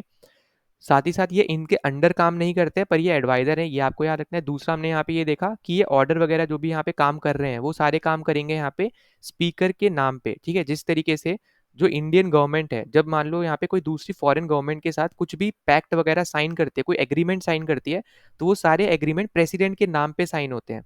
इसी सेम तरीके से जब भी यहाँ पे लोकसभा में कुछ भी यहाँ पे काम हो रहा है, यहाँ पे जो सेक्रेटरी जनरल कर रहा है, वो सब आपके स्पीकर के नाम पे ही हो रहा है, ठीक है। तो ये बस आपको यहाँ पे याद रखना है, यही सेम सिंपल तरीके से आप याद रख सकते हो, जैसे आपको मैंने बताया यूनियन गवर्नमेंट जैसे कोई भी एग्रीमेंट वगैरह साइन करते हैं कोई दूसरी फॉरेन कंट्री के साथ, तो वो आपका प्रेसिडेंट के नाम पे होता है। इसी सेम तरीके से जो आपका सेक्रेटरी जनरल जो भी आपका काम कर रहा है, वो सब आपका स्पीकर के नाम पे कर रहा है, ठीक है। तो राइट आंसर अपना कौन सा है यहाँ पे, सी ऑप्शन अपना करेक्ट है, क्योंकि वो आपका इनके अंडर काम नहीं करते, तो बस आपको इतना याद रखना है। फिर अगला आपको यहाँ पे दे रखा है कि overseas Indians can exercise franchise in an election to the Lok Sabha under which of the following conditions, ठीक है। यहाँ पे बेसिकली आपसे बोल रहा है कि जो आपके ओसीआई कार्ड होल्डर्स होते हैं, ओसीआई मतलब क्या होता है, ओवरसीज सिटीजन ऑफ इंडिया, ठीक है। तो ये जो आपके ओवरसीज सिटीजन ऑफ इंडिया है, ये बेसिकली आपके लोकसभा के इलेक्शंस में पार्ट ले सकते हैं कौन सी फॉलोइंग कंडीशंस के थ्रू, ये आपसे बस यहाँ पे पूछा जा रहा है, ठीक। तो यहाँ पे आपको याद रखना है कि पहला आपको जैसे दिया है कि they must B citizen of India, तो यहाँ पे ऑब्वियस सी बात है, यहाँ पे करेक्ट होना चाहिए कि वो सिटीजन होने चाहिए इंडिया के, तभी वो यहाँ पे वोट दे पाएंगे। ऑब्वियस सी बात है, तभी आप यहाँ पे वोट दे सकते हो जब आप किसी एक पर्टिकुलर कंट्री के आप सिटीजन हो। अगर वो सिटीजन ही नहीं हो आप किसी कंट्री के, तो आप वोट देने की आपको मतलब आपको अलाउ ही नहीं किया जाएगा, है ना। ये तो आपको सिंपल सा है, तो पहला तो एकदम करेक्ट है। तो जब पहला करेक्ट हुआ तो बी ऑप्शन आप एलिमिनेट कर सकते थे। फिर दूसरा आपसे बोल रहा है कि their names must figure in the electoral roll, तो ऑब्वियस सी बात है यहाँ पे कि उस इंसान का नाम आपका यहाँ पे इलेक्टोरल रोल में होना चाहिए, तो ये भी आपका एकदम करेक्ट है। तो 1 और 2 आपको ए और सी में दिख रहा है, तो डी आप हटा दोगे यहाँ पे, ठीक है। फिर तीसरा आपको दे रखा है यहाँ पे कि they must be present in India to vote, तो ये भी आपका यहाँ पे एकदम करेक्ट हो जाएगा। तो करेक्ट आंसर आपका निकलेगा यहाँ पे ए ऑप्शन 1, 2 एंड 3। और ये बहुत ज़्यादा सिंपल क्वेश्चन था, इसमें कुछ भी दिमाग नहीं लगाना था, ये तो आपका एक बेसिक सा क्वेश्चन बन जाता है। कैसे बन जाता है, देखो सबसे ज़्यादा सिंपल सी बात है, पहली चीज़ कि आपको वोट कब क्यों दिया जा रहा है, ठीक है। मतलब कब आप वोट डाल सकते हो, पहला आपको यहाँ पे क्या लग रहा है, आपके दिमाग में क्या चीज़ पहले आएगी, आप सिटीजन होना चाहिए, है ना। अगर आप सिटीजन ही नहीं हो तो आप वोट क्यों ही डालोगे, क्यों ही आपको अलाउ किया जाएगा कि आप वोट डालो, है ना। पहली चीज़ तो आपकी यही आ जाती है। दूसरी आपकी ये आ जाती है कि आप वोट कब डाल पाओगे, जब आपका नाम वोटर लिस्ट में होगा। अगर वोटर लिस्ट में आपका नाम ही नहीं है तो आप चाहे वोटिंग पोल बूथ पे चले जाओ, आपको वोट ही नहीं डालने दिया जाएगा, है ना। तो ये भी आपको पता है। और तीसरा कि आप वोट कैसे डालते हो, अब जब आप प्रेजेंट रहोगे तभी तो आप वोट डालोगे। जिस मान लो आपका कोई डिस्ट्रिक्ट में इलेक्शन हो रहा है, तो उस डिस्ट्रिक्ट में अगर आप प्रेजेंट होगे तभी तो आप वोट डालोगे। हमारे यहाँ ऑनलाइन वोटिंग तो होती नहीं है, और कुछ जगह पे अगर है भी तो वो बेसिकली एल्डर्स के लिए है ना, जो थोड़े यहाँ पे जिनको चलने में थोड़ी दिक्कत होती है, तो उनके घरों पे जा जाके आपका इलेक्शन कमीशन जो है यहाँ पे वो वोट डलवा के लेके आता है ना, तो वो अलग चीज़ है। ऑनलाइन वोटिंग हमारे में ऐसा नहीं है अलग, कुछ कुछ कंट्रीज में अलग अलग होती है, हमारे में ऐसा यहाँ पे नहीं है। तो हमारे यहाँ पे करेक्ट आंसर कौन सा निकल के आएगा, यहाँ पे 1, 2 एंड 3 तीनों ही स्टेटमेंट करेक्ट थी, तो ए ऑप्शन हमारा यहाँ पे करेक्ट आंसर है। फिर अगले क्वेश्चन पे चले। अगला क्वेश्चन आपको दे रखा है कि which one of the following committee does not have members from the Rajya Sabha. इनमें से कौन सी ऐसी कमेटी है जिसके पास मेंबर्स नहीं है राज्यसभा के, ठीक है। और ये बहुत ज़्यादा ही यहाँ पे आप बोल लो कि देखने वाला क्वेश्चन है, सबसे ज़्यादा आने वाला भी एक तरीके से क्वेश्चन आपको दिखेगा, बहुत सारे एग्जाम्स में पूछा भी जा चुका है। तो याद रखना आपका करेक्ट आंसर रहेगा यहाँ पे एस्टिमेट्स कमेटी। एस्टिमेट कमेटी के पास टोटल 30 मेंबर होते हैं, जिनमें से सारे के सारे जो मेंबर्स होते हैं ना वो सब आपके यहाँ पे लोकसभा के ही होते हैं। इनमें से कोई भी एक सिंगल मेंबर भी आपका किसका राज्यसभा का नहीं होता है, ठीक है। फिर इसके अलावा अगर आप देखोगे तो दो और कमेटी होती हैं। पहली आपकी यहाँ पे पब्लिक अकाउंट कमेटी, ठीक है, पब्लिक अकाउंट्स कमेटी आपकी एक कमेटी होती है, ठीक है, जिसके अंदर आपको देखने को मिलता है कि टोटल आपके 22 मेंबर होते हैं। 22 में से 15 मेंबर आपके होते हैं लोकसभा के, और जो आपके बचे हुए 7 मेंबर हैं ये आपके होते हैं यहाँ पे राज्यसभा के, ठीक है। तो ये पॉइंट भी आपको क्या रखना है, यहाँ पे याद रखना है। इसी तरीके से एक आपकी तीसरी कमेटी होती है जिसको हम लोग बोलते हैं यहाँ पे committee on public undertaking, committee on public undertaking, ठीक है, टेकिंग। तो ये 3 मेजर कमिटीज़ हैं जो आपको यहाँ पे याद रखनी है। इसमें भी अगर आप देखोगे तो टोटल आपके 22 मेंबर होते हैं, जिसमें से 15 आपके लोकसभा के मेंबर हैं और 7 आपके यहाँ पे राज्यसभा के मेंबर है, ठीक है। तो एक लौती कमेटी जो आपकी है एस्टिमेट कमेटी, जिसमें सारे ही मेंबर आपके लोकसभा के होते हैं, कोई भी मेंबर आपका राज्यसभा का नहीं होता है। यही बस आपसे यहाँ पे पूछा जा रहा था, बस आपको यही याद रखना था। तो करेक्ट आंसर अपना है यहाँ पे सी ऑप्शन। फिर अगले क्वेश्चन पे चलते हैं। अगला क्वेश्चन आपको दे रखा है कि which one among the following is the largest state in terms of seats in Rajya Sabha. Rajya Sabha में जो आपकी सीट्स अलॉट होती हैं उसमें सबसे ज़्यादा सीट्स कौन से स्टेट को यहाँ पे दी गई हैं, तो आपका यहाँ पे करेक्ट आंसर बनेगा यहाँ पे बिहार, ठीक है। तो यहाँ पे आपका इन चारों में से आपका जो करेक्ट आंसर निकल के आएगा वो आपका निकल गया आएगा यहाँ पे बिहार। वरना अगर अगर हम वैसे देखें कि रियलिटी में सबसे ज़्यादा किसके पास है तो वो आपकी है यहाँ पे यूपी, जिसको ओवरऑल अगर आप देखोगे यहाँ पे तो 31 सीट्स दी हुई हैं। इसके बाद ही फिर आपका आ जाता है यहाँ पे बिहार, जिसके पास यहाँ पे 16 सीट्स हैं। फिर आपका आ जाता है यहाँ पे कर्नाटका, जिसके पास आपकी यहाँ पे 12 सीट्स हैं। फिर इसके बाद आप देखोगे यहाँ पे, अब मैं चारों ये वाली 4 लिख रहा हूँ, ठीक है, ये वाली 4 लिख रहा हूँ तो इस पर कन्फ्यूज मत होना। आपकी यहाँ पे है 11 और फिर आपका आ जाता है यहाँ पे राजस्थान, जिसके पास है 10। तो अगर आप इन चारों में अगर आप देखो तो बिहार के पास ही सबसे ज़्यादा आपकी यहाँ पे सीट्स निकल के आ रही है ना, ये तो आपको यहाँ पे क्लियरली दिख भी रहा होगा कि सबसे ज़्यादा जो आपकी यहाँ पे सीट्स हैं वो आपकी इन चारों ऑप्शन में से आपकी सबसे ज़्यादा है यहाँ पे बिहार के पास, ठीक है। और सबसे ज़्यादा अगर रियलिटी में देखोगे तो वो आपकी है यहाँ पे यूपी के पास।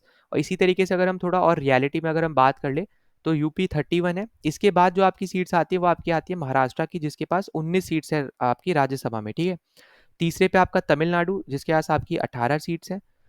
फिर अगला आपका यहाँ पे है बिहार और वेस्ट बंगाल, ठीक है, बिहार और वेस्ट बंगाल दोनों के पास ही आपकी 16-16 ईच, ठीक है।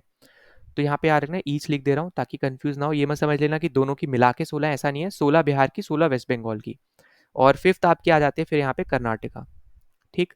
तो ये आपकी है यहाँ पे टॉप 5, और इसके पास है यहाँ पे मैक्सिमम जो आपको अलग से मैंने लिखा दिया, और ये वाली आपकी है 4 जो आपको यहाँ ऑप्शन में दे रखी थी, ठीक है।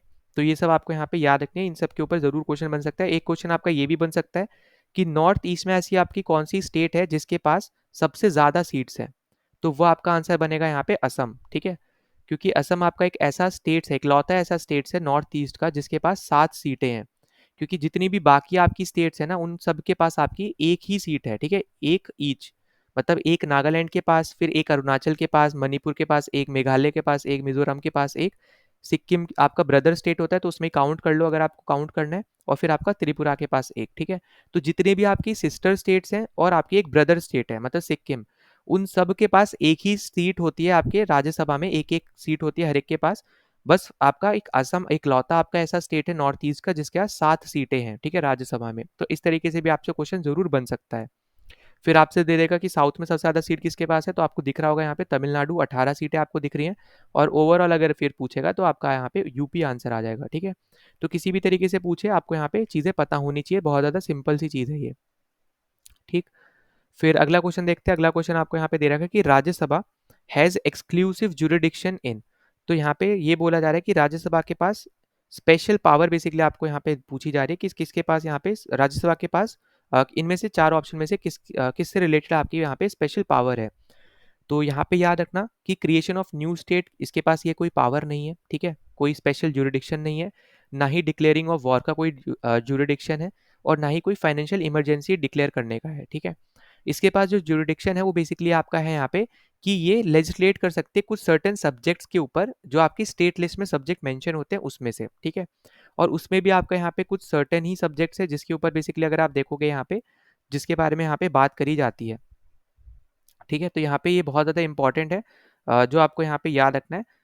और इससे रिलेटेड आपको बहुत बार पहले भी क्वेश्चन आ रखा है, तो ये चीज़ें आपको यहाँ पे पता होनी चाहिए, बहुत ज़्यादा ही इंपॉर्टेंट पॉइंट है, ठीक है। और 2 आर्टिकल जिसके ऊपर यहाँ पे बेसिकली बात की जा रही है, तो एक आपका आर्टिकल है 249 और एक आपका आर्टिकल है यहाँ पे 312, ठीक है, 312।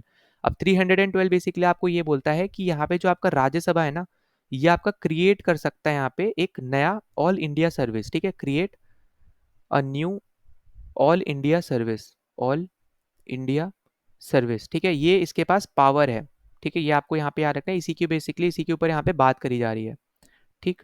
इसी सेम तरीके से आपका जो आर्टिकल 249 है, ये आपका बताता है कि जो आपकी राज्यसभा है ना, अगर यहाँ पे जो स्टेट्स हैं, एक से ज़्यादा स्टेट, ठीक है, 2 स्टेट या 2 से ज़्यादा स्टेट्स अगर वो बोलते हैं कि उनके लिए कुछ किसी पर्टिकुलर चीज़ के ऊपर कुछ रूल वगैरह बनाओ, तो वो यहाँ पे जो राज्यसभा है ये बेसिकली यहाँ पे रूल बना सकता है, ठीक है, on state list subject, state list subject, ठीक है। तो ये भी पॉइंट आपको यहाँ पे याद रखना है, जब 2 या 2 से ज़्यादा स्टेट्स बोलते हैं ऐसा राज्यसभा को करने को, तो राज्यसभा ऐसा यहाँ पे कर सकता है, ठीक है।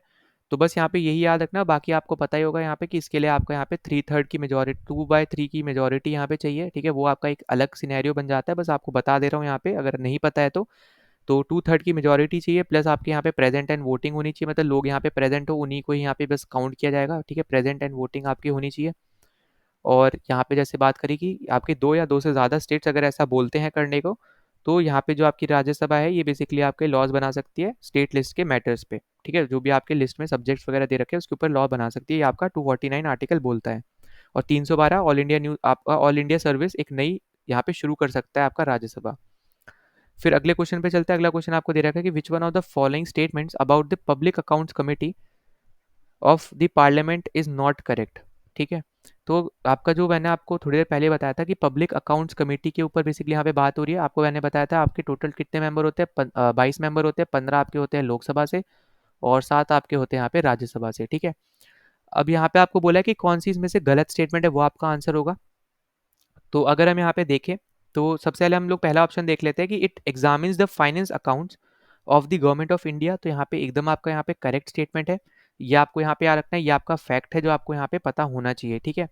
दूसरा आपको दे रखा है कि 15 members of the committee are elected by the Lok Sabha from amongst its member, तो ये भी आपका करेक्ट है, ये बेसिकली आपसे यही बोल रहा है कि जो आपके 22 मेंबर हैं इसके, उसमें से 15 मेंबर जो है वो आपके लोकसभा इलेक्ट करता है। ऑब्वियस सी बात है, जब 15 मेंबर आपके लोकसभा के हैं तो वही इलेक्ट करेगा, 7 बचे हुए आपका राज्यसभा इलेक्ट करेगा, ठीक है। तो दूसरी भी स्टेटमेंट आपकी एकदम करेक्ट है। अब तीसरा आपसे बोल रहा है the chairperson of the committee is elected by its member, अब ये हो जाएगा आपका यहाँ पे क्या, गलत, ठीक है। और ये क्योंकि गलत है इसलिए आपका यहाँ पे यही आंसर बन जाएगा, क्योंकि आपका ये जो अपॉइंट करता है ये बेसिकली आपका स्पीकर अपॉइंट करता है, ठीक है। तो याद रखना कि जो इस कमेटी का हेड होगा ये आपका अपॉइंट कौन करेगा, ये आपका स्पीकर अपॉइंट करेगा। और लास्ट आपको दे रखा है यहाँ पे कि in case a member of any other committee constituted by the government is elected to the PAC, the speaker of the Lok Sabha decides whether he should continue to be a member of the former committee or not, ठीक है। इसका मतलब ये है कि अगर मान लो कि आपका कोई भी एक मेंबर है जो यहाँ पे गवर्नमेंट यहाँ पे इलेक्ट करती है, ठीक है, उसको यहाँ पे PAC में डाल देती है, तो वो बेसिकली आपका लोकसभा के स्पीकर के ऊपर कंप्लीट डिसीजन है उससे रिलेटेड। तो यहाँ पे ये जो स्टेटमेंट है ये भी आपकी एकदम करेक्ट स्टेटमेंट है। तो एक लौती स्टेटमेंट जो आपकी गलत है वो है आपकी यहाँ पे सी ऑप्शन, जो आपको दे रखा था कि जो आपका चेयरपर्सन होगा इस कमेटी का वो आपका मेंबर इलेक्ट कर दिया, तो ऐसा नहीं है, वो आपका स्पीकर इलेक्ट करेगा, ठीक है। तो स्पीकर के ऊपर ही कंप्लीट पावर है इन कमिटीज के ऊपर, ठीक है, इन कमिटीज की कंप्लीट पावर किसके ऊपर है, स्पीकर के ऊपर है। तो ये पॉइंट याद रखना, राइट आंसर अपना बनेगा यहाँ पे सी ऑप्शन। ना अगले क्वेश्चन पे चलते हैं। तो अगला क्वेश्चन आपको यहाँ पे दे रखा है कि which of the following statement is or are correct, ठीक है। तो यहाँ पे भी आपको कमेटी से ही रिलेटेड क्वेश्चन दे रखा है, बस आपको बताने कौन सी स्टेटमेंट आपकी करेक्ट है इनमें से। तो पहला आपको दे रखा है यहाँ पे कि committee on estimates is an ad hoc committee of the parliament. तो यहाँ पे अगर आपको जैसे थोड़ा आइडिया हो यहाँ पे, जो आपकी कमिटीज़ मैंने आपको यहाँ पे अभी 3 बताई थी, ठीक है? चाहे आपकी पब्लिक अकाउंट्स कमिटी हो, कमिटी ऑन पब्लिक अंडरटेकिंग हो या फिर आपकी यहाँ पे एस्टीमेट्स कमिटी हो, ठीक है? तीनों ही आपकी जो यहाँ पे जो कमिटीज़ है ना, ये बेसिकली आपकी फाइनेंस रिलेटेड कमिटी हैं और ये तीनों ही आपकी स्टैंडिंग कमिटी हैं, ठीक है? 2 तरीके की आपकी कमिटी देखने को मिलती है, आपकी एक स्टैंडिंग कमिटी होती है और एक आपकी एडॉक कमिटी होती है। एडॉक मतलब होता है यहाँ पे टेम्परेरी, ठीक है? कि मतलब कुछ समय के लिए ही आपकी वो कमेटी बनी, उसके बाद फिर वो आपकी कमेटी डिसॉल्व हो जाती है, हट जाती है। तो वो ऐसा नहीं है कि आपकी जो एस्टीमेट्स कमेटी है वो आपकी एडॉक कमेटी नहीं है, यहाँ पे ये पॉइंट याद रखना। तो पहला आपका हो जाएगा यहाँ पे गलत, ठीक है? वो आपकी एक स्टैंडिंग कमेटी है, मतलब परमानेंट कमेटी है, ठीक? फिर अगला आपको यहाँ पे जो दे रखा है, आपको दूसरा दे रखा है स्टेटमेंट की committee on railway convention is an standing committee of the parliament. अब देखो ये आपकी यहाँ पे स्टैंडिंग कमेटी नहीं है, ये फिर आपकी है यहाँ पे एडॉक, तो ये आपकी क्या हो जाएगी, ये भी स्टेटमेंट क्या आपका यहाँ पे गलत है। तो दोनों ही स्टेटमेंट बेसिकली आपको यहाँ पे गलत दे रखे थे, तो आपका करेक्ट आंसर बनेगा यहाँ पे नीदर वन नॉर टू। तो डी ऑप्शन आपका यहाँ पे जो है वो आपका करेक्ट आंसर बनेगा, ठीक है? तो डी ऑप्शन क्या आपने यहाँ पे करेक्ट आंसर है। इसके अलावा आपको यहाँ पे एक छोटा सा पॉइंट और भी यहाँ पे मैं बता दे रहा हूँ, वो आपको यहाँ पे ये बता रहा हूँ कि जो आपका एस्टिमेट्स कमेटी है ना, ऐसा नहीं है कि शुरू में ही इसके पास 30 मेंबर हुआ करते थे। ये सबसे पहले जब बनी थी तो इसके पास 25 मेंबर्स थे, ठीक है? और फिर इसके बाद यहाँ पे इसमें 5 मेंबर और ऐड करे गए, उसके बाद यहाँ पे ये बना 30 कमेटी का एक 30 मेंबर्स की एक कमेटी यहाँ पे बनी थी, ठीक है? और ये आपका हुआ था 1956 में। तो ये छोटे-छोटे पॉइंट्स हैं यहाँ पे जो आपको याद रखना है। बाकी आपको पता ही यहाँ पे कि इसके जितने भी मेंबर्स हैं सब आपके यहाँ पे लोकसभा के ही मेंबर्स होते हैं, इसमें कोई भी आपका राज्यसभा का मेंबर नहीं होता है। ये भी आपको यहाँ पे याद रखना है। और जब यहाँ पे कमेटी बनी थी तो आपकी ये 1921 में बनी थी। 1955 तक आप एक तरीके से बोल सकते हैं यहाँ पे कि 25 मेंबर की कमेटी थी, पर 1956 में आके इसमें 5 और मेंबर्स ऐड किए गए, जिसकी वजह से ये 30 मेंबर्स की कमेटी बनी और इसके सारे के सारे मेंबर्स आपके लोकसभा से ही इलेक्ट होके आते हैं, ठीक है? तो ये भी आपका यहाँ पे ये छोटा सा पॉइंट है, बस आप अलग से यहाँ पे ज़रूर याद रख सकते हो। और इसके अलावा अगर आप यहाँ पे याद रखना चाहो तो यहाँ पे ये याद रख सकते हो कि आपका जो ये रेलवे वाला कन्वेंशन रिलेटेड कमेटी है, ये आपकी एक एडॉक कमेटी है, ये आपकी स्टैंडिंग कमेटी नहीं है, ठीक है? स्टैंडिंग मतलब एक तरीके से परमानेंट हो गई और एडॉक मतलब होता है यहाँ पे टेम्पररी कमेटी, ठीक है? तो राइट आंसर क्या है यहाँ पे D option, either one nor two. फिर हम अगले क्वेश्चन पे चले तो अगला क्वेश्चन देखो आपको यहाँ पे दे रखा है कि a special address by the governor refers to the address delivered by the governor, ठीक है? तो बेसिकली आपसे यहाँ पे ये बोला जा रहा है कि जो स्पेशल एड्रेस होता है गवर्नर का, ठीक है, वो आपका कब दिया जा रहा है, एक तरीके से ये पूछा जा रहा है, ठीक है? कब यहाँ पे वो एड्रेस देते हैं, वो स्पेशल एड्रेस कब देते हैं, ठीक? तो पहला आपको दिया है कि जब प्रेसिडेंट रूल लागू हो जाता है तब देते हैं, तो यहाँ पे ये स्टेटमेंट आपकी एकदम गलत है, ठीक है? जब प्रेसिडेंट रूल लागू होगा तो उस केस में फिर आपकी स्टेट गवर्नमेंट जो होगी वो आपकी हट जाती है, एक तरीके से आपका प्रेसिडेंट के पास पावर है ना? जैसे अभी प्रेजेंट में अगर आप देखो मणिपुर में आपका प्रेसिडेंट रूल लगा हुआ है, तो अब यहाँ पे वहाँ पे आपकी स्टेट गवर्नमेंट यहाँ पे नहीं है ना? तो मतलब एक तरीके से ये नहीं बोलोगे कंप्लीटली नहीं है, पर आप आई होप कि आप समझ पा रहे हो कि आपका जो प्रेसिडेंट रूल होता है वो बेसिकली आपको यहाँ पे ये दर्शा देता है कि एक तरीके से वहाँ पे जो पावर रहेगी वो आपके प्रेसिडेंट की रहेगी। प्रेसिडेंट यहाँ पे जो अपनी तरफ से रूल लागू करना होगा तो वो यहाँ पे लागू कर सकते हैं, ठीक है? फिर दूसरा आपको यहाँ पे याद रखना है कि when a national emergency necessitates dissolution of legislative assembly, तो ये भी आपका यहाँ पे क्या है, गलत है कि जब आपका नेशनल पावर मान लो नेशनल इमरजेंसी आपकी जब लागू होती है तो उसके बाद दिया जाता है क्या यहाँ पे गवर्नर का स्पेशल एड्रेस, तो ये भी आपका गलत है। ना तो नेशनल इमरजेंसी पे ना ही आपके प्रेसिडेंट रूल पे, ठीक है? दोनों ही आपकी स्पेशल आपकी एक तरीके से आपको पता है इमरजेंसीज ही थी दोनों, तो इन दोनों पे यहाँ पे नहीं दिया जाता है, ठीक है, गवर्नर का स्पेशल एड्रेस। तीसरा आपसे बोल रहे हैं यहाँ पे at the commencement of the first session after general election and the at the first session of each year। और यही आपका क्या है यहाँ पे एकदम करेक्ट है। और यही सेम केस आपको प्रेसिडेंट के स्पेशल एड्रेस में भी देखने को मिलेगा।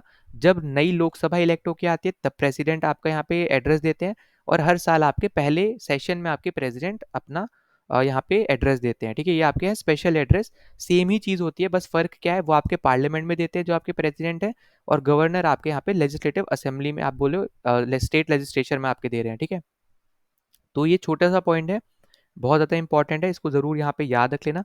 फिर डी आपसे बोल रहा है कि when ever he or she has concluded that such is necessary, मतलब यहाँ पे जब उनकी मर्जी होगी तब वो आके दे देंगे, ऐसा नहीं है, ठीक है? तो ये भी प्लीज़ यहाँ पे याद रखना, हर एक चीज़ का इंपॉर्टेंस है और उसी टाइम पे वो चीज़ होगी, ठीक है? ये आपको यहाँ पे इंडिया में पता ही होगी कि हर चीज़ कभी भी ऐसे नहीं हो सकती है, हर चीज़ का कुछ ना कुछ मेंशन यहाँ पे किया हुआ है कॉन्स्टिट्यूशन में और वो तभी यहाँ पे होती है। तो ये पॉइंट बस आपको यहाँ पे याद रखना है, तो राइट आंसर अपना बनेगा यहाँ पे सी ऑप्शन, कि जब आपका यहाँ पे एक नई आपकी नया सेशन जब आप मान लो यहाँ पे इंट्रोड्यूस होता है, एक नया गवर्नमेंट यहाँ पे आई है और उसका जो पहला सेशन है वहाँ पे वो अपना स्पेशल एड्रेस देंगे और फिर हर साल के पहले सेशन में वो अपना स्पेशल एड्रेस देंगे, ठीक है। तो ये सेम ही चीज़ आपको प्रेसिडेंट में भी देखने को मिलती है, ये हमने यहाँ पे ऑलरेडी डिस्कस कर ली, ठीक। और यहाँ पे आर्टिकल याद रख लेना, आर्टिकल आपका है 176, ठीक है। ये आपको बताता है कि गवर्नर का स्पेशल एड्रेस है और ये सब आपका लिखा हुआ है उसमें, ये आपको याद रखना है कि आर्टिकल 176 में ये सब मैंशनड है। फिर अगले क्वेश्चन पे चलते हैं। तो अगला क्वेश्चन आपको दे रखा है कि इनमें से ऐसी कौन सी स्टेट्स है जिनके पास बाई कैमरल लेजिस्लेचर है। अब देखो बाई कैमरल मतलब होता है दो लेजिस्लेचर, ठीक है। दो लेजिस्लेचर मतलब क्या हो गया, उसके पास स्टेट लेजिस्लेटिव असेंबली भी है और स्टेट लेजिस्लेटिव काउंसिल भी है। असेंबली मतलब हो गया लोअर हाउस, काउंसिल मतलब हो गया अपर हाउस, ठीक है। अगर हम अपने पार्लियामेंट के रिस्पेक्ट में बात करें, जैसे लोकसभा आपका लोअर हाउस है, राज्यसभा आपका अपर हाउस है, इसी सेम तरीके से कुछ स्टेट्स ऐसे हैं जिनके पास ये दोनों ही आपके हाउसेज होते हैं, एक स्टेट लेजिस्लेटिव असेंबली भी है और स्टेट लेजिस्लेटिव काउंसिल भी है। तो ऐसी कौन सी स्टेट्स है जिनके पास ये दोनों होता है, और जिन स्टेट्स के पास ये दोनों होता है ना, तो हम उनको बोलते हैं कि उनके पास बाई कैमरल लेजिस्लेचर है, ठीक है। तो ये पॉइंट याद रखना, इसका मतलब ही बेसिकली यहाँ पे है कि उन स्टेट्स के पास ये दोनों हाउसेज होते हैं। तो सबसे सिंपल तरीके से याद रखना कि यूपी बिहार, ठीक है, यूपी एंड बिहार इनके पास दोनों है। फिर इसके बाद आपको पता है यहाँ पे कि आपका आंध्र प्रदेश टूटा था, किस में टूट के बना था, तो एक आपका आंध्र प्रदेश बना था, एक आपका तेलंगाना बना था, ठीक है। तो दूसरा आपका हो गया यहाँ पे ये, ठीक है। तो दूसरा आपका क्या हो गया यहाँ पे, एक आपका हो गया आंध्र प्रदेश, एक हो गया आपका तेलंगाना। फिर बाकी आपको यहाँ पे याद रखना है, एक आपका है यहाँ पे मध्य आपका महाराष्ट्र, और फिर एक आपका रहेगा यहाँ पे कर्नाटका, ठीक है। तो ओवरऑल अगर आप देखो यहाँ पे ये 6 ऐसे स्टेट्स हैं जो कि बाई कैमरल लेजिस्लेचर को फॉलो करते हैं, मतलब इनके पास दो हाउसेज हैं, ठीक है। कौन कौन सी स्टेट्स हो गए, यूपी बिहार। अब देखो मैंने पेयर में क्यों लिखे है, क्योंकि ये लोग आपस में बाउंड्री शेयर करते हैं, तो आपको इजी रहेगा याद करना, ठीक है। यूपी बिहार नॉर्थ से स्टार्ट करो, फिर आपका महाराष्ट्र कर्नाटक आप पहले रख सकते हो, या फिर आप आंध्र प्रदेश तेलंगाना पहले रख लो, जैसे भी रख लो। पर ये 6 स्टेट्स आपके यहाँ पे हैं जिनके पास बाई कैमरल लेजिस्लेचर है। अब अगर आप यहाँ पे देखोगे कौन से स्टेट्स आ रहे हैं, तो देखो आंध्र प्रदेश के पास है, तेलंगाना के पास भी है, बिहार के पास भी है, और आपके यूपी के पास भी है। मतलब जो डी ऑप्शन आपको दे रखा है यहाँ पे 1 2 3 4, मतलब चारों ही स्टेटमेंट जो आपको दे रखी है सभी की सभी आपकी क्या है यहाँ पे करेक्ट है, इन सब के पास बाई कैमरल लेजिस्लेचर है। और इन चारों के अलावा दो और कौन से हैं जिनके पास है, तो एक आपका है महाराष्ट्र और दूसरा आपका है यहाँ पे कर्नाटका, ठीक है। तो इनको भी जरूर आप यहाँ पे याद रख लेना। फिर अगले क्वेश्चन पे चले। अगला क्वेश्चन दे रखा है यहाँ पे कि which one of the following state does not have legislative council. इनमें से किसके पास लेजिस्लेटिव काउंसिल नहीं है। अभी देखो अभी मैंने आपको थोड़ी देर पहले ही आपको बताया था, तो आपको यहाँ पे याद रखना। और देखो ये क्वेश्चन प्लीज यहाँ पे ध्यान रखना, ये क्वेश्चन आपका आ रहा है यहाँ पे 2019 का है ये, ठीक है। तो अभी मैंने आपको बताया कर्नाटका तेलंगाना दोनों के पास क्या है यहाँ पे लेजिस्लेटिव काउंसिल है, तभी तो हम इनको बोलते हैं कि बाई कैमरल लेजिस्लेटर वो फॉलो कर रहे हैं, क्योंकि उनके पास दोनों हाउसेज हैं, ठीक है।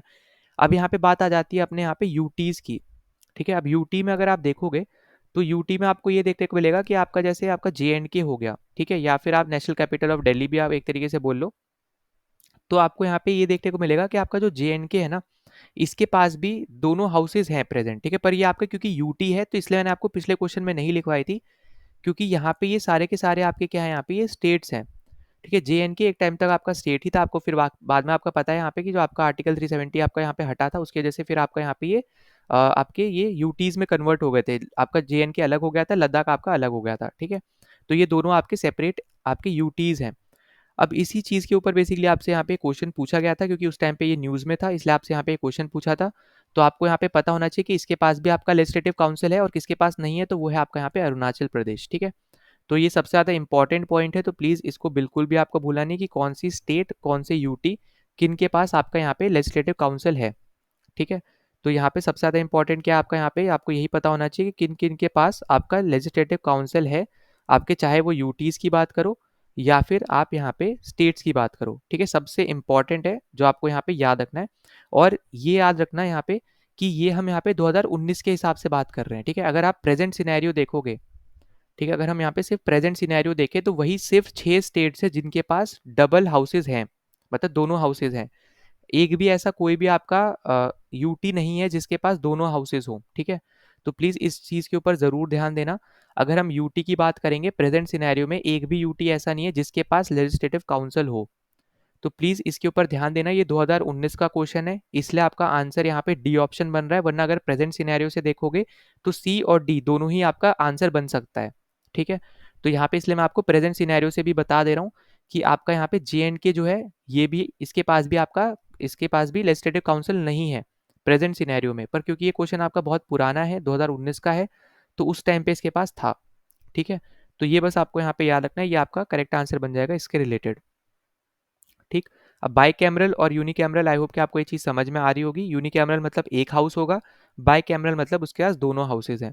तो ये सिंपल सा पॉइंट है, और जो आपको मैंने बताया प्लीज़ याद रखना, 2019 का पुराना क्वेश्चन है बहुत ज़्यादा, उसके पास बहुत ज़्यादा चेंजेस आपको देखने को मिले हैं, स्पेशली आर्टिकल 370 हटने के बाद। तो उसमें आपको ये देखने को मिला है कि J&K के पास आपका लेजिस्लेटिव काउंसिल नहीं है। ठीक है, प्लीज़ इंपॉर्टेंट है, याद रखना, बार बार भूलना नहीं। बार बार बोल रहा हूँ यहाँ पे मैं इसलिए क्योंकि यहाँ पे प्रेजेंट सिनेरियो के हिसाब से आपका सी और डी ये दोनों ही आपके आंसर हो सकते हैं, तो इसलिए हम लोग प्रेजेंट सिनेरियो को लेके चलेंगे। तो हम लोग यहाँ पे लिख सकते हैं सी एंड डी। ठीक है, पर अगर आप यूपीएससी आंसर की देखोगे तो वहाँ पे आपको डी दिखेगा, क्योंकि वो आपका यहाँ पे ओल्ड सिनेरियो क्रिएट हो रहा है वहाँ पे। ठीक है, क्योंकि ये क्वेश्चन उस टाइम के हिसाब का है, तो इसलिए आपको यहाँ पे याद रखना, और ये आपका है प्रेजेंट सिनेरियो के हिसाब से। तो ये बहुत ज़्यादा इंपॉर्टेंट है, बार बार आपको यहाँ पे ये चीज़ बता रहा हूँ मैं। ठीक है, तो ये बहुत ज़्यादा इंपॉर्टेंट है, याद रख लेना। फिर इसके बाद हम अगले क्वेश्चन पे चले, तो अगला क्वेश्चन आपको दे रखा है कि which one of the following statements is not which of the following is not a correct statement regarding the provision of legislative council in the state legislature. इनमें से कौन सा प्रोविजन, इनमें से कौन सा स्टेटमेंट आपका करेक्ट नहीं है। ठीक है, नॉट करेक्ट पूछा है आपका लेजिस्लेटिव काउंसिल के रिलेटेड। तो पहला आपको बोला है the states of Bihar and Telangana have legislative council, obvious सी बात है, अभी मैंने आपको बताया था एकदम करेक्ट। और बाकी चार कौन से थे? यूपी था, आंध्र प्रदेश था, फिर आपका महाराष्ट्र था और कर्नाटका था। ठीक है, ये आपको मैं ऑलरेडी बता चुका हूँ, पहला स्टेटमेंट आपका एकदम करेक्ट है, तो आपका ये आंसर नहीं होगा। बी आपसे बोल रहे हैं यहाँ पे the total number of members in the legislative council of a state shall not exceed 1/3 of the total member of in the legislative assembly। मतलब ये आपसे बोल रहा है कि जो आपके स्टेट लेजिस्लेटिव असेंबली में जितने भी मेंबर्स हैं, ठीक है, उसका सिर्फ ये 1/3 ही मेंबर स्टेट लेजिस्लेटिव काउंसिल में हो सकते हैं। तो यहाँ पे ये एकदम करेक्ट है, और मिनिमम अगर आप देखोगे तो 40 मेंबर्स यहाँ पे मिनिमम एक क्राइटेरिया रखा गया है। ठीक है, 40 मेंबर्स मिनिमम, और आपके 1/3 ही सिर्फ यहाँ पे रह सकते हैं, तो ये भी पॉइंट आपको यहाँ पे याद रख लेना है। ठीक, बहुत ज़्यादा इंपॉर्टेंट है, आपको ये चीज़ें पता होनी चाहिए। ठीक, तो यहाँ पे 40 मिनिमम मेंबर आप बाद में याद रख लेना अलग से। तो अभी के लिए बस इतना याद रखो कि जो आपका स्टेट लेजिस्लेटिव असेंबली है, इस पे जितने भी आपके मेंबर्स रहेंगे, उसका सिर्फ 1/3 ही आपके मेंबर्स हो सकते हैं स्टेट लेजिस्लेटिव काउंसिल में। ठीक है, उससे ज़्यादा नहीं हो सकते, ना ही 1/3 से ज़्यादा, ना ही आपके 1/3 से मतलब ज़्यादा ही नहीं होंगे एक तरीके से, वही आपको याद रखना है। तो ये सबसे ज़्यादा इंपॉर्टेंट है जो आपको याद रखना है। और फिर इसके बाद आप यहाँ पे याद रखो कि can not be less than 40 members, मतलब 40 मेंबर्स तो होने ही हैं।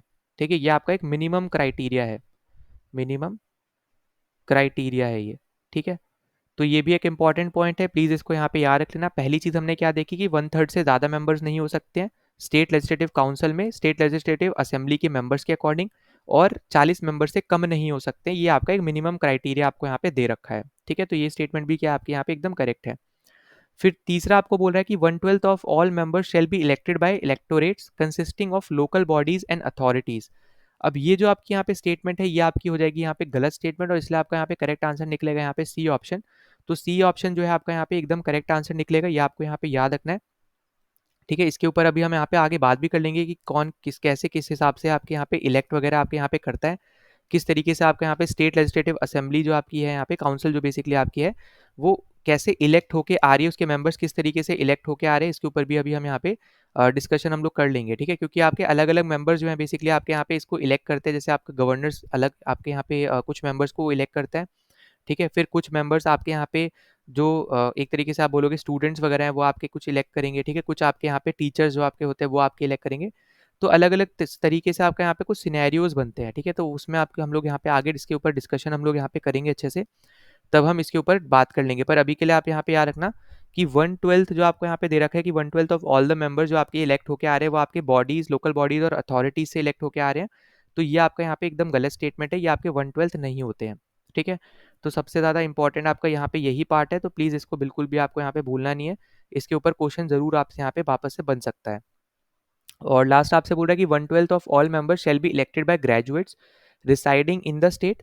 तो यहाँ पे अब ये वाला जो आपको जो दे रखा है यहाँ पे एकदम आपका यहाँ पे करेक्ट है। ठीक है, तो आपको यहाँ पे जो दे रखा है कि 1/12 जो आपके मेंबर्स हैं, ठीक है, जो आपके 1/12 आपके यहाँ पे मेंबर्स हैं ये बेसिकली आपके इलेक्ट होके आ रहे हैं, आपके कहाँ से, ये आपके इलेक्ट होके आ रहे हैं ग्रेजुएट्स के द्वारा। तो ये आपका यहाँ पे एकदम करेक्ट है। पर लोकल बॉडीज वाले आपके यहाँ पे 1/12 नहीं होते हैं, तो ये पॉइंट आप प्लीज़ यहाँ पे याद रखना। ठीक, तो ये सबसे ज़्यादा एक आपका एक इम्पॉर्टेंट पॉइंट्स है यहाँ पे, जो सबसे ज़्यादा आपसे पूछा जाता है और जो आपको यहाँ पे पता भी होना चाहिए। ठीक, तो देखो कुछ कुछ अभी हम यहाँ पे थोड़ा डिस्कस कर लेते हैं कि कैसे कैसे आपके यहाँ पे इलेक्ट होके आते हैं, किस तरीके से आपका यहाँ पे क्या चीज़ होती है, क्या सिनेरियो आपको देखने को मिलता है। तो सबसे पहली चीज़ आपकी आ जाती है यहाँ पे इम्पॉर्टेंट जो है, वो आपकी है कि जो आपके 1/3 मेंबर होंगे स्टेट लेजिस्लेटिव काउंसिल में, वो आपके इलेक्ट करती है लोकल बॉडी। ठीक है, ये आपकी इलेक्ट करती है लोकल बॉडी। अब आपको आई होप कि आपको समझ में आ रहा है कि आपका सी ऑप्शन क्यों गलत है, क्योंकि उन्होंने यहाँ पे 1/12 मेंबर दे दिया। 1/12 की जगह अगर वो 1/3 देते तो वो करेक्ट होता। ठीक है, और क्योंकि हमसे गलत ऑप्शन ही पूछा था तो वही हमारा आंसर बनना था, तो इसलिए हमारा यहाँ पे आंसर सी ऑप्शन बना है, क्योंकि वही गलत स्टेटमेंट हमें यहाँ पे दे रखी है। तो याद रखना कि 1/3 जो आपके मेंबर्स होंगे स्टेट लेजिस्लेटिव काउंसिल के, वो आपकी लोकल बॉडीज इलेक्ट करती हैं। उसी में ही बेसिकली आपकी पंचायत वगैरह, म्यूनसिपैलिटीज, ये सब आपकी लोकल बॉडीज जो हैं वो आपके आ जाते हैं, ग्राम सभा, जिला परिषद वगैरह ये सब आपके आ जाते हैं। फिर इसी तरीके से जो आपके 1/3 मेंबर्स हैं, ठीक है, जो जितने भी आपके टोटल मेंबर हो रहे हैं उसमें से 1/3 लोकल बॉडीज, फिर उसमें से आपके यहाँ पे जो 1/3 है ये आपका स्टेट लेजिस्लेटिव असेंबली इलेक्ट करती है, उसके जो मेंबर्स हैं वो आपके इलेक्ट करेंगे। ठीक है, ये आपका एक इंपॉर्टेंट पॉइंट हो जाता है। फिर इसके अलावा आपके यहाँ पे जो 1/12 मेंबर होंगे वो बेसिकली आपके यहाँ पे ग्रेजुएट्स यहाँ पे इलेक्ट करते हैं, जो आपको यहाँ पे फोर्थ ऑप्शन दे रखा है। फिर इसके अलावा जो आपके बचे हुए 1/12 है, ये आपके यहाँ पे इलेक्ट करते हैं जो आपके टीचर्स वगैरह रहते हैं। ठीक है, जो आपके यहाँ पे क्या है, ग्रेजुएट टीचर्स वगैरह होते हैं, ये आपके यहाँ पे इलेक्ट करते हैं इनको। ठीक है, तो ये भी क्या है, यहाँ पे एक इंपॉर्टेंट पॉइंट है जो आप यहाँ पे याद रख सकते हो। तो एक आपका 1/12 है बेसिकली आपके जो स्टूडेंट्स हैं, जो ग्रेजुएट स्टूडेंट्स हैं वो, और फिर एक आपका यहाँ पे जो ग्रेजुएट टीचर्स हैं। ठीक है, और फिर बच गया आपका यहाँ पे 1/6 जो कि आपका यहाँ पे नॉमिनेट करते हैं आपके गवर्नर। ठीक है, नॉमिनेट बाय गवर्नर। ठीक है, तो यहाँ पे आई होप कि आपको समझ में आ रहा है, ये बेसिकली आपका यहाँ पे कॉम्पोजिशन। ठीक है, ये आपका क्या है यहाँ पे, ये आपका है यहाँ पे composition of state legislative council, आपका काउंसिल। ठीक है, स्टेट लेजिस्लेटिव काउंसिल का आपका यहाँ पे ये है कॉम्पोजिशन, कि किस तरीके से आपके जो मेंबर इलेक्ट हो रहे हैं वो आपके किस तरीके से हो रहे हैं। तो आपके जो टोटल मेंबर्स हैं, जैसे मान लेते हैं अगर 100 मेंबर है, ठीक है, तो 100 में से 1/3 आपके लोकल बॉडीज इलेक्ट करेगी, उन 100 में से 1/3 फिर आपके यहाँ पे स्टेट लेजिस्लेटिव काउंसिल आपके असेंबली के मेंबर्स करेंगे। फिर आपके 1/12 आपके ग्रेजुएट्स करेंगे, फिर 1/12 आपके यहाँ पे ग्रेजुएट जो टीचर्स है वो करेंगे, और 1/6 आपके नॉमिनेट करेगा आपका गवर्नर। ठीक है, तो इस तरीके से आपके यहाँ पे कंपोजिशन आपका बनता है स्टेट लेजिस्लेटिव काउंसिल का। तो आई होप कि आपको ये क्वेश्चन समझ में आ गया, बाकी कोई भी डाउट हो तो ज़रूर आप यहाँ पे मेंशन कर सकते हो। फिर अगले क्वेश्चन पे चले, तो अगला क्वेश्चन आपको यहाँ पे दे रखा है कि which of the following statement is or are correct, और 3 स्टेटमेंट दे रखे हैं, आपको बताना है कौन सी आपके यहाँ पे करेक्ट है। तो पहला आपको दिया है the elections of the panchayat are conducted by the state election commission. तो ये तो मैंने आपको ऑलरेडी बता रखा है यहाँ पे कि तो ये आपका एकदम हो जाएगा करेक्ट। तो म्यूनसिपैलिटीज हो गई, आपकी पंचायत हो गई, इन सबका इलेक्शन कौन करवाता है, स्टेट इलेक्शन कमीशन करवाता है। स्टेट गवर्नमेंट का, यूनियन गवर्नमेंट का, इन सबका इलेक्शन कौन करवाएगा, तो ये आपका करवाता है यहाँ पे इलेक्शन कमीशन ऑफ इंडिया। ठीक है, और उसमें ही अगर आप देखोगे यहाँ पे, तो उसमें आपका आ जाता है यहाँ पे जैसे प्रेसिडेंट के इलेक्शन हो गए, वाइस प्रेसिडेंट के इलेक्शन हो गए, तो वो भी आपके वही करवाती है। ठीक है, तो स्टेट इलेक्शन कमीशन बेसिकली आपके सिर्फ पंचायत और आपकी म्यूनसिपैलिटीज, मतलब जो लोकल बॉडीज हैं, इनका इलेक्शन करवाती है ये। ठीक है, तो यहाँ पे ये इंपॉर्टेंट है जो आपको यहाँ पे याद रख लेना है। फिर अगर हम आगे बात करें यहाँ पे, तो दूसरा आपको दे रखा है the state election commissioner is appointed by the chief election commissioner of India. अब ये जो आपका यहाँ पे स्टेटमेंट है ये आपका हो जाएगा यहाँ पे गलत, क्योंकि जो आपका यहाँ पे स्टेट इलेक्शन कमिश्नर होता है ये बेसिकली आपका अपॉइंट नहीं होता है आपके चीफ इलेक्शन कमिश्नर के द्वारा, ये अपॉइंट करता है आपका गवर्नर। ठीक है, तो यहाँ पे याद रखना, ये आपका चीफ इलेक्शन कमिश्नर अपॉइंट नहीं करेगा, कौन करता है अपॉइंट, ये आपका गवर्नर अपॉइंट करता है। ठीक है, तो गवर्नर बेसिकली आपके स्टेट इलेक्शन कमिश्नर को अपॉइंट करता है, ना कि chief election commissioner of India appoint करता है। तो प्लीज इंपॉर्टेंट है, यहाँ पे याद रख लेना, सबसे ज्यादा इंपॉर्टेंट चीजें हैं ये। ठीक है, और बाकी आपको पता है आर्टिकल 243 के जो है वो पंचायत के इलेक्शन के बारे में बात करता है, तो हमने ऑलरेडी यहाँ पे पहले भी डिस्कस कर रखा है, आपको ये चीजें याद रखनी है। फिर तीसरा आपसे बोल रहा था state legislature have the power to make laws on all matters relating to the panchayat election. अब देखो ये वही बात है जो अभी हमने यहाँ पे थोड़ी देर पहले एक क्वेश्चन किया था, जहाँ पे बात करी जा रही थी लेजिस्लेट करने की, है ना, लेजिस्लेट करने की यहाँ पे बात कर रहे थे, तो वही सेम स्टेटमेंट आपको यहाँ पे दे रखी है। तो यहाँ पे ये स्टेटमेंट भी आपकी क्या है यहाँ पे एकदम करेक्ट है। वहाँ पे भी मैंने आपको समझाया था कि इलेक्शन करवाने की जिम्मेदारी अलग है और लेजिस्लेट करना आपका यहाँ पे अलग सिनेरियो बनता है। ठीक है, तो यहाँ पे 1 और 3 ये आपका एकदम करेक्ट स्टेटमेंट है, तो डी ऑप्शन आपका यहाँ पे राइट आंसर बन जाएगा। फिर अगला क्वेश्चन आपको दे रखा है, the use of electors photo identity cards, जिसको हम शॉर्ट फॉर्म में एपिक बोलते हैं, bye the election commission of India was started in which one of the following years. तो ये आपका देखो डायरेक्ट स्टैटिक बेस्ड क्वेश्चन है, तो यहाँ पे ऐसा समझाने का यहाँ पे कुछ भी नहीं रहेगा, बस आप यहाँ पे ईयर याद रख लेना, वो है आपका यहाँ पे 1993। और उस टाइम पे क्योंकि न्यूज़ में हुआ, हो सकता है यहाँ पे रहा होगा न्यूज़ में, एपिक जो आपका है यहाँ पे इलेक्टोरल फोटो आइडेंटिटी कार्ड, इसलिए आपका उस टाइम पे ये क्वेश्चन पूछा गया, ठीक है। तो ये बस वही सेम चीज़ है यहाँ पे कि जो न्यूज़ में आता है उसी से रिलेटेड आपको क्वेश्चन देखने को मिलेगा, चाहे आप कोई भी सब्जेक्ट की बात कर लो, चाहे ज्योग्राफी की बात करो, चाहे आप यहाँ पे इकोनॉमी की बात करो, पॉलिटी की बात करो, चाहे हिस्ट्री की ही यहाँ पे बात कर लो। अब जैसे प्रेजेंट सिनेरियो में अगर आप देखो तो राणा संगा बहुत ज़्यादा इंपॉर्टेंट आपके यहाँ पे हो जाते हैं रूलर, जिनके ऊपर क्वेश्चन आपका हो सकता है यहाँ पे किसी पेपर में आपसे पूछा जाए, या फिर आपका जो बाबर है, ठीक है, उसके ऊपर यहाँ पे क्वेश्चन पूछा जा सकता है, या फिर मुगल डायनेस्टी के ऊपर क्वेश्चन पूछा जा सकता है। सेम ही चीज़ सिनेरियो आपका बनेगा इब्राहिम लोदी के ऊपर भी, ठीक है, क्योंकि यहाँ पे जो बयान दिया गया है वो तीनों को मिला के दिया गया है ना।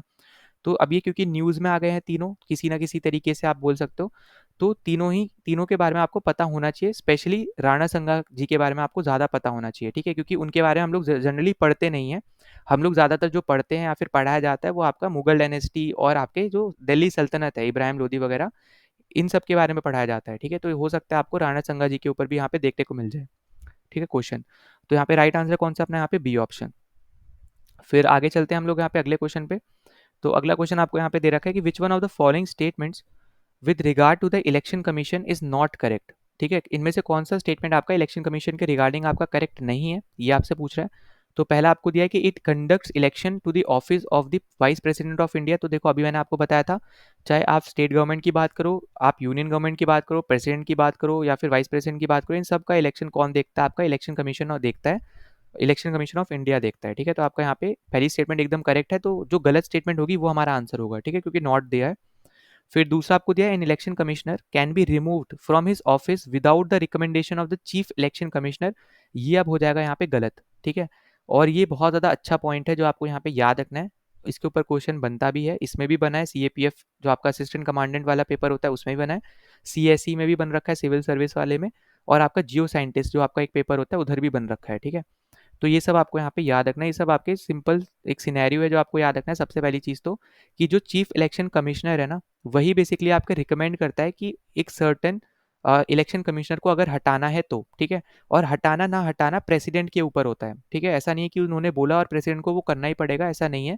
अगर चीफ इलेक्शन कमिश्नर को हटाना है, सबसे पहले तो उनको प्रेसिडेंट को वो रिकमेंड करना पड़ेगा कि वो किसको हटाना चाह रहे हैं, ठीक है, और फिर हटाना ना हटाना वो प्रेसिडेंट की एक पास है, उसके पास पावर है वो, ठीक है।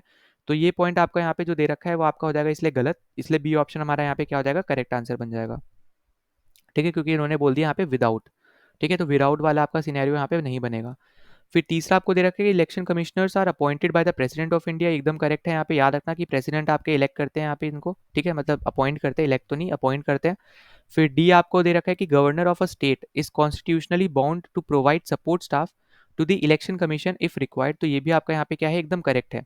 अब इसीलिए आपने यहाँ पे देखा होगा कि जनरली आपको अगर नहीं पता है तो अभी आपको बता दे रहा हूँ कि जो आपका इलेक्शन कमीशन ऑफ इंडिया है ना, ये बस आपकी 3 मेंबर की बॉडी है, एक आपका चीफ इलेक्शन कमिश्नर और बचे हुए 2 आपके होते हैं यहाँ पे इलेक्शन कमिश्नर, ठीक है। तीनों ही अगर आप देखोगे कुछ भी अगर डिसीजन लेना होता है ना, तो तीनों के पास पावर है कि वो बेसिकली मेजोरिटी के केस में बात होती है। जैसे मान लो फॉर एग्जांपल कोई डेट सिलेक्ट करनी है, ठीक है, एक एग्जांपल ले रहा हूँ, जरूरी नहीं है कि इसी को आप लेके चलो, मान लेते हैं हम लोग कहीं किसी स्टेट में इलेक्शन है और कोई एक मंथ सिलेक्ट करना है इलेक्शन के लिए, ठीक है।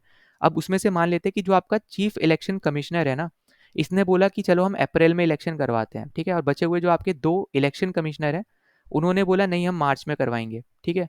अब यहाँ पे ये जो आपका डिसीजन है ना, इधर ऐसा नहीं है कि जो चीफ इलेक्शन कमिश्नर बोलेगा वही होगा, इधर ऐसी चीज नहीं होगी, इधर तीनों के वोट्स काउंट होंगे, और फिर जिसमें मेजोरिटी आपको देखने को मिलेगी वही यहाँ पे आपको देखने को मिलेगा कि वही सिनेरियो आपको हो रहा होगा, ठीक है। जैसे यहाँ पे इलेक्शन की अगर हम बात करें, अगर चीफ इलेक्शन कमिश्नर ने अप्रैल बोला था और 2 जो आपके इलेक्शन कमिश्नर है उन्होंने मार्च बोला है, तो क्योंकि मेजोरिटी आपकी मार्च के लिए है तो आपके मार्च में ही इलेक्शन होंगे, ठीक है। तो प्लीज याद रखना कि 3 मेंबर की बॉडी है ये सिर्फ, बाकी जितने भी आप मेंबर्स देखते हो ना जो पोलिंग बूथ पे होते हैं या फिर कहीं भी आप देखोगे सिक्योरिटी फोर्सेस वगैरह भी हैं, तो वो सब बेसिकली आपकी प्रोवाइड करी जाती हैं, ठीक है। तो वो सब कौन प्रोवाइड करेगा? वो सब बेसिकली आपके जो टीचर्स वगैरह हैं, ये सब आपके गवर्नर प्रोवाइड करते हैं, उनकी ड्यूटीज़ लगाई जाती है। जैसे आप कभी भी कोई एग्ज़ाम देने जा रहे हो, ठीक है? किसी सेंटर पे जाते हो, तो वहाँ पे भी टीचर्स आते हैं ना, वो गवर्नमेंट टीचर्स हैं, तो वो उन सब की ड्यूटीज़ लगती है। उनको उस चीज़ के पैसे भी मिलते हैं, ठीक है? वो एक एक्स्ट्रा काम है जो वो अपनी यहाँ पे अपने जो आप देखते हो ना कि जो रोज़ वो कर रहे हैं उससे अलग है। तो वो सब के भी उनको यहाँ पे कुछ ना कुछ प्रॉफिट मिलता है, तभी तो वो करेंगे, है ना? तो उस सब का भी यहाँ पे ध्यान रखा जाता है। तो ये सब कौन देखता है? वो सब आपका गवर्नर देखता है कि जितनी रिक्वायरमेंट है उसके बेसिस पे उनको वो चीज़ें प्रोवाइड करी जाए। तो ये याद रखना कि इलेक्शन कमीशन सिर्फ और सिर्फ 3 मेंबर की बॉडी है, उसमें कोई भी डिसीजन लिया जाएगा तो मेजॉरिटी को देखा जाता है, ना कि जो हायर पोस्ट पे उसको देखा जाएगा। और तीनों की अगर आप देखोगे तो बस वो पोस्ट का नाम है बेसिकली यहाँ पे चीफ इलेक्शन कमिश्नर, ठीक है? पर अगर आप वैसे देखोगे यहाँ पे तो मेजॉरिटी मतलब आप अगर हायरार्की के हिसाब से देखो तो सब इक्वली आते हैं इसमें, ठीक है? तो ये पॉइंट प्लीज़ यहाँ पे याद रखना है, अच्छा क्वेश्चन था यहाँ पे ये। तो और यहाँ पे जो मैंने समझाया ये भी एक इंपॉर्टेंट सिनेरियो बनता है, तो ये भी आपको यहाँ पे याद रख लेना है, ठीक है? फिर उसके बाद हम चलते हैं अपने यहाँ पे अगले क्वेश्चन पे। तो अगला क्वेश्चन आपको दे रखा है कि which one of the following is not classified category of political parties as outlined by the election commission of India. मतलब यहाँ पे ये बोला जा रहा है कि इलेक्शन कमीशन ऑफ इंडिया कौन सी कैटेगरीज में पॉलिटिकल पार्टीज असाइन नहीं करते, मतलब कौन सी कैटेगरीज है जिसमें इलेक्शन कमीशन ऑफ इंडिया जो है वो यहाँ पे पार्टीज को डालता है कैटेगरीज के अंदर। तो देखो एक आपका कैटेगरी है नेशनल पार्टीज, ठीक है, आपको पता होगा। एक आपकी कैटेगरी आती है आपकी यहाँ पे स्टेट रिकॉग्नाइज पार्टी, मतलब जो आपकी स्टेट पार्टीज होती हैं बेसिकली उनकी हम लोग यहाँ पे बात कर रहे हैं। फिर तीसरा आपका आता है यहाँ पे रजिस्टर्ड अनरिकॉग्नाइज पार्टी, ठीक है, मतलब यहाँ पे वो एक बार रजिस्टर्ड तो हो गई पर वो ना तो वो स्टेट पार्टी बन पाई ना ही नेशनल पार्टी बन पाई, तो वो बेसिकली आपकी आ जाती है यहाँ पे अनरिकॉग्नाइज पार्टी के अंदर, ठीक है।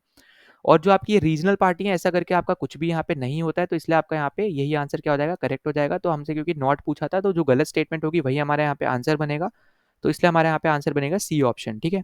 और नेशनल पार्टी जैसे आपको पता ही है, नेशनल पार्टी बहुत सारी है आपके यहाँ पे, बीजेपी है, कांग्रेस वगैरह है, तो ये सब आपकी नेशनल पार्टीज हैं। इसी तरीके से आपकी स्टेट पार्टीज आपकी हैं जो सिर्फ स्टेट में ही आपको देखने को मिल रही हैं, ठीक है, जिनको इसके भी कुछ सिनेरियोज होते हैं कि आपके किस तरीके से आप बोलोगे कि आपकी एक नेशनल पार्टी है, किस तरीके से आप बोलोगे कि ये स्टेट पार्टी है। तो इसके ऊपर अगर क्वेश्चन आएगा तो हम वहाँ पे जरूर देख लेंगे, वरना चलो थोड़ा बहुत आपको यहाँ पे मैं बता दे रहा हूँ। अगर मान लो आपको देखना है कि कौन सी आपकी नेशनल पार्टी है, ठीक है, तो उसके कुछ सिनेरियो निकल के आते हैं। पहला आपका सिनेरियो निकल के आता है, नेशनल पार्टी की मैं यहाँ पे बात कर रहा हूँ, तो पहला निकल के आता है अगर उसके पास 4 लोकसभा की सीट्स हैं, ठीक है, 4 उनके पास लोकसभा की सीट्स हैं, 4 या फिर 4 से ज़्यादा स्टेट्स में, ठीक है, मोर स्टेट्स। इसका मतलब क्या है कि वो 4 सीट्स जीते हों लोकसभा के इलेक्शन में, 4 या फिर 4 से ज़्यादा स्टेट्स मिला के, ठीक है। जैसे मान लो फॉर एग्जांपल एक आपके तमिलनाडु में जीत गए, एक आपके यहाँ पे मान लो कर्नाटका में जीत गए, एक आपके हरियाणा में जीत गए, एक यूपी में जीत गए, तो ये 4 सीट्स जीते वो, और 4 आपके स्टेट्स में जीते हैं अलग अलग। तो इस तरीके से वो आपकी एक नेशनल पार्टी बन जाएगी, ठीक है। ये आपका पहला स्टेटमेंट है। इसी तरीके से दूसरा आपका होता है, या तो पहली वाली फॉलो कर ले, या फिर दूसरा आपको ये बोलता है कि वो एटलीस्ट आपके 2% वोट्स उनको मिले हो इन लोकसभा, ठीक है, लोकसभा के इलेक्शन में उनको 2% वोट्स मिले हो। जैसे मान लो अगर 100 लोगों ने वोट डाला तो उसका 2% क्या हुआ, 2 लोग, मतलब 2 लोगों ने उनको एटलीस्ट वोट किया हो 100 लोग में से, तो वो यहाँ पे उनको ये दर्जा मिल सकता है, ठीक है।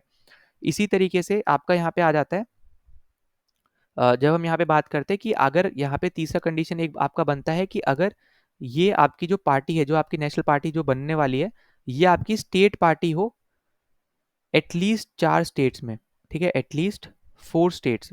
इसका मतलब क्या है कि जैसे मान लो फॉर एग्जांपल आपकी बीजेपी है, ठीक है, अब बीजेपी ऐसा हो सकता है आपकी वो स्टेट पार्टी रही हो 4 या फिर 4 से ज़्यादा स्टेट्स में, तो अगर ऐसा होता है तो वो ऑटोमेटिकली आपकी एक नेशनल पार्टी बन जाएगी, ठीक है।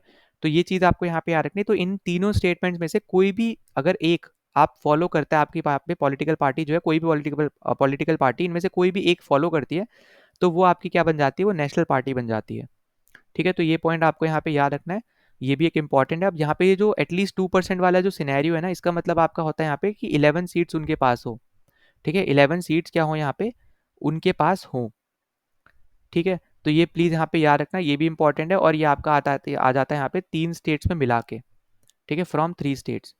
तो ये 3 आपके यहाँ पे ऐसी कंडीशंस है जिसकी वजह से आप बोल सकते हो कि वो आपकी एक नेशनल पार्टी बनेगी। नाउ अगले क्वेश्चन पे चलते हैं। तो अगला क्वेश्चन आपको यहाँ पे दे रखा है कि which one of the following is not mentioned as a form of emergency in the constitution of India. तो इनमें से कौन सी आपकी यहाँ पे इमरजेंसी यहाँ पे बताई नहीं है कॉन्स्टिट्यूशन में। तो ये बहुत ज़्यादा सिंपल है, देखो नेशनल इमरजेंसी आपको दे रखा है आर्टिकल 352 में, स्टेट इमरजेंसी मतलब यहाँ पे प्रेसिडेंट रूल आपको दे रखा है 356 में, फाइनेंशियल इमरजेंसी आपको दे रखा है 360 में, ठीक है। तो यहाँ पे मैं ये लिख भी दे रहा हूँ, ये सब के ऊपर आपको यहाँ पे दे रखा है, ठीक है। पर हेल्थ इमरजेंसी करके आपकी कोई भी ऐसी इमरजेंसी आपकी कॉन्स्टिट्यूशन में मेंशन नहीं है, तो आपका आंसर क्या बनेगा यहाँ पे, D option, direct static based question है, सिंपल सा क्वेश्चन था। फिर अगले क्वेश्चन पे चलते हैं। अगला क्वेश्चन आपको दे रखा है यहाँ पे कि which one of the following is not correct, इनमें से कौन सा आपका करेक्ट नहीं है, ये आपको बताना है। तो पहला आपको दे रखी है स्टेटमेंट कि taxes on agricultural income is a subject under the state list. मतलब आपसे ये बोल रहा है कि आपकी जो लिस्ट है ना, जो आपके यहाँ पे आपको पता होगा यहाँ पे जो आपकी तीन लिस्ट है यहाँ पे, बेसिकली स्टेट लिस्ट है, आपकी यूनियन लिस्ट है और आपकी कॉन्करेंट लिस्ट है। तो देखो स्टेट लिस्ट के ऊपर जैसे आपको पता है लॉज, जो भी आपके स्टेट सब्जेक्ट्स हैं उनके ऊपर लॉ आपका स्टेट गवर्नमेंट बना सकती है। जो भी सब्जेक्ट्स आपके यूनियन लिस्ट के अंदर आ रहे हैं उनके ऊपर लॉज आपकी यूनियन गवर्नमेंट बना सकती है। और जो भी सब्जेक्ट्स आपके कॉन्करेंट लिस्ट में आ रहे हैं उसके ऊपर स्टेट गवर्नमेंट प्लस आपकी यूनियन गवर्नमेंट दोनों ही गवर्नमेंट आपकी लॉज बना सकती है, ठीक है। अब यहाँ पे एक एक्सेप्शन क्या निकल के आता है आपका, ये आता है कि आर्टिकल 312 और 320 आपका 249 जो आपकी स्पेशल पावर दे रहा है आपके राज्यसभा को, जहां हमने अभी देखा था कि आर्टिकल 249 आपका पावर देता है आपका राज्यसभा को कि अगर दो या दो से ज्यादा स्टेट्स मिलके राज्यसभा से बोले कि आपके किसी पर्टिकुलर आपके स्टेट मैटर के ऊपर लॉ बनाने को, तो वो आपकी बना सकता है, ठीक है। तो वहां पे वो एक एक्सेप्शन है, ठीक है। तो वो पॉइंट यहाँ पे याद रखना आर्टिकल 249 के बारे में। तो आपका यहाँ पे दे रखा है यहाँ पे कि जो आपका टैक्सेस होता है एग्रीकल्चरल इनकम के ऊपर, ये आपका स्टेट लिस्ट के अंदर आता है, तो ये आपका एकदम करेक्ट है। दूसरा आपको दे रखा है कि जो आपका प्राइस कंट्रोल है ये बेसिकली आपका दोनों के अंदर आता है, कॉन्करेंट के ऊपर। इसलिए आप देखते होगे कि जो आपका पेट्रोल है ना, पेट्रोल में बेसिकली आपके यहाँ पे दो टैक्स लगते हैं अलग तरीके से, ठीक है। एक आपका यूनियन गवर्नमेंट लगाती है और एक आपकी स्टेट गवर्नमेंट लगाती है। इसलिए आप देखोगे कि अलग अलग स्टेट्स में ना अलग अलग प्राइस निकल के आता है। वो क्यों हो रहा है, क्योंकि आपकी दोनों गवर्नमेंट आपके टैक्स लगा रही है उसके ऊपर। अगर यहाँ पे मतलब एक तरीके से अगर आप ऐसे देखो ड्यूटी लगा रहे हैं, आप एक तरीके से ये बोल सकते हो या तो अगर वो यहाँ पे सिर्फ यूनियन गवर्नमेंट ही अगर वो लगाए ड्यूटी, तो आपके हर स्टेट में क्या होगा, यहाँ पे सेम ही रहेगा प्राइस, ठीक है। क्योंकि वो यूनियन गवर्नमेंट ही बेसिकली किसी दूसरी कंट्री से परचेज कर रही है, फिर उसी के ऊपर ड्यूटी लगा के फिर वो आपकी ऑल ओवर इंडिया में बेच रही है ना। पर यहाँ पे ऐसा नहीं है, यहाँ पे अलग सिनेरियो बन जाएगा कि आपका यहाँ पे स्टेट भी क्योंकि इसमें आपका आ जाता है।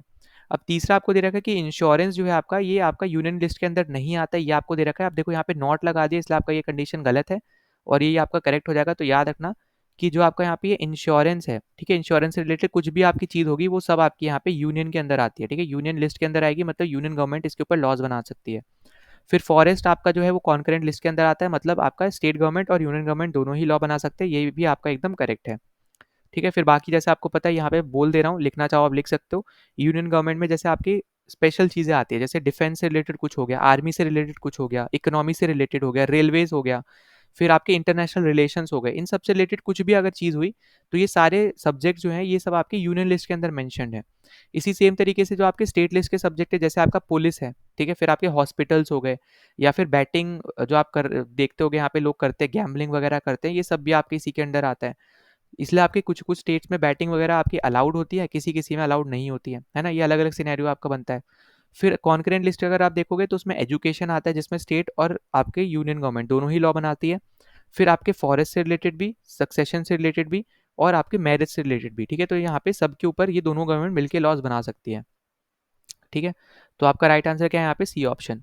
फिर अगले क्वेश्चन पे चले तो अगला क्वेश्चन आपको दे रखा है कि as per the state list under the 7th constitution of India, the states have jurisdiction over agricultural land in connection with which of the following subject. तो अब आपसे यहाँ पे देखो, आपको सिंपल सा ये दिया है कि आपको अभी मैंने तीन स्टेट लिस्ट आपको मैंने बताई थी, उसमें से एक लिस्ट की यहाँ पे बात हो रही है, वो है आपकी यहाँ पे स्टेट लिस्ट, ठीक है।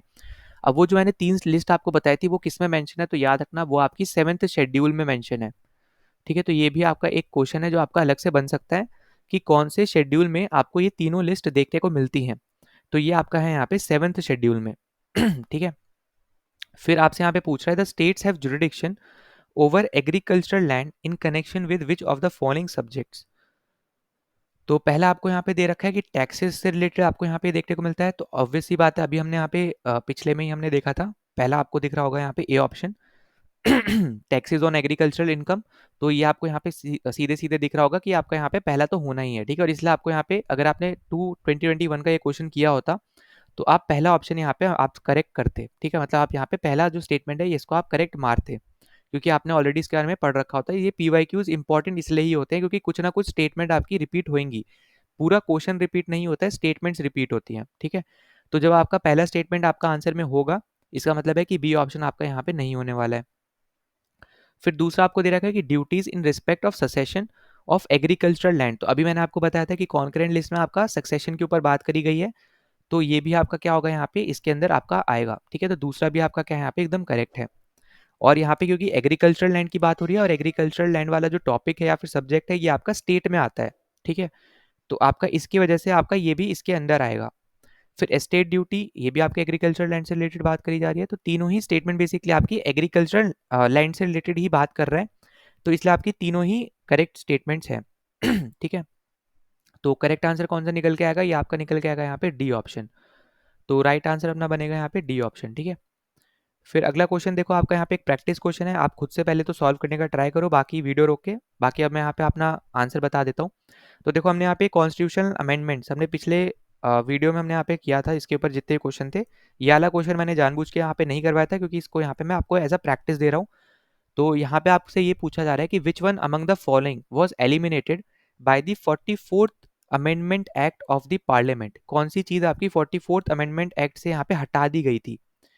आई होप कि आपने आंसर अभी तक कर लिया होगा, अगर नहीं किया है तो मैं अब आपको बता देता हूँ। तो आपका यहाँ पे जो राइट आंसर है वो है आपका यहाँ पे राइट टू प्रॉपर्टी। ठीक है, तो बेसिकली यहाँ पे जो प्रॉपर्टी की पहले राइट हुआ करती थी उसको हटा के, जो कि आपकी एक फंडामेंटल राइट थी, ठीक है, तो फंडामेंटल राइट से हटा के उसको एक लीगल राइट कर दिया गया। ठीक है, और ये आपका यहाँ से हट के चला गया आर्टिकल 300A में। ठीक है, तो ये पॉइंट आपको यहाँ पे याद रखना है, जो आपको पता होना चाहिए कि 44th अमेंडमेंट एक्ट के थ्रू जो एक फंडामेंटल राइट थी, राइट टू प्रॉपर्टी, उसको हटा के एक लीगल राइट बना दिया गया आर्टिकल 300A के अंडर। ठीक है, तो यही बस आपसे सिंपल पूछा जा रहा था, यही आपका आंसर होता, आंसर है आपका यहाँ पे सी ऑप्शन। तो इस वीडियो हमने यहाँ पे जितने भी अपने टॉपिक्स थे उन सबसे रिलेटेड हमने सारे क्वेश्चन डिस्कस कर लिए। अगर कोई भी डाउट होता है तो कमेंट सेक्शन में जरूर मेंशन कर देना, मतलब टेलीग्राम चैनल भी ज्वाइन कर सकते हो, वहाँ पे भी अपने आप डाउट्स वगैरह पूछ सकते हो। और अगर आपको ये पीडीएफ चाहिए तो वो भी आपको टेलीग्राम चैनल पे मिलेगी, तो उसके लिए आप ज्वाइन कर लेना, लिंक डिस्क्रिप्शन में है। पहली बार आए थे तो प्लीज सब्सक्राइब कर देना, वीडियो को शेयर, वीडियो को लाइक कर देना, ताकि ज़्यादा से लोगों तक वीडियो पहुंच पाए, उनके यहाँ पे हेल्प हो पाए। अब मिलते हैं अगली वीडियो में, जय हिंद।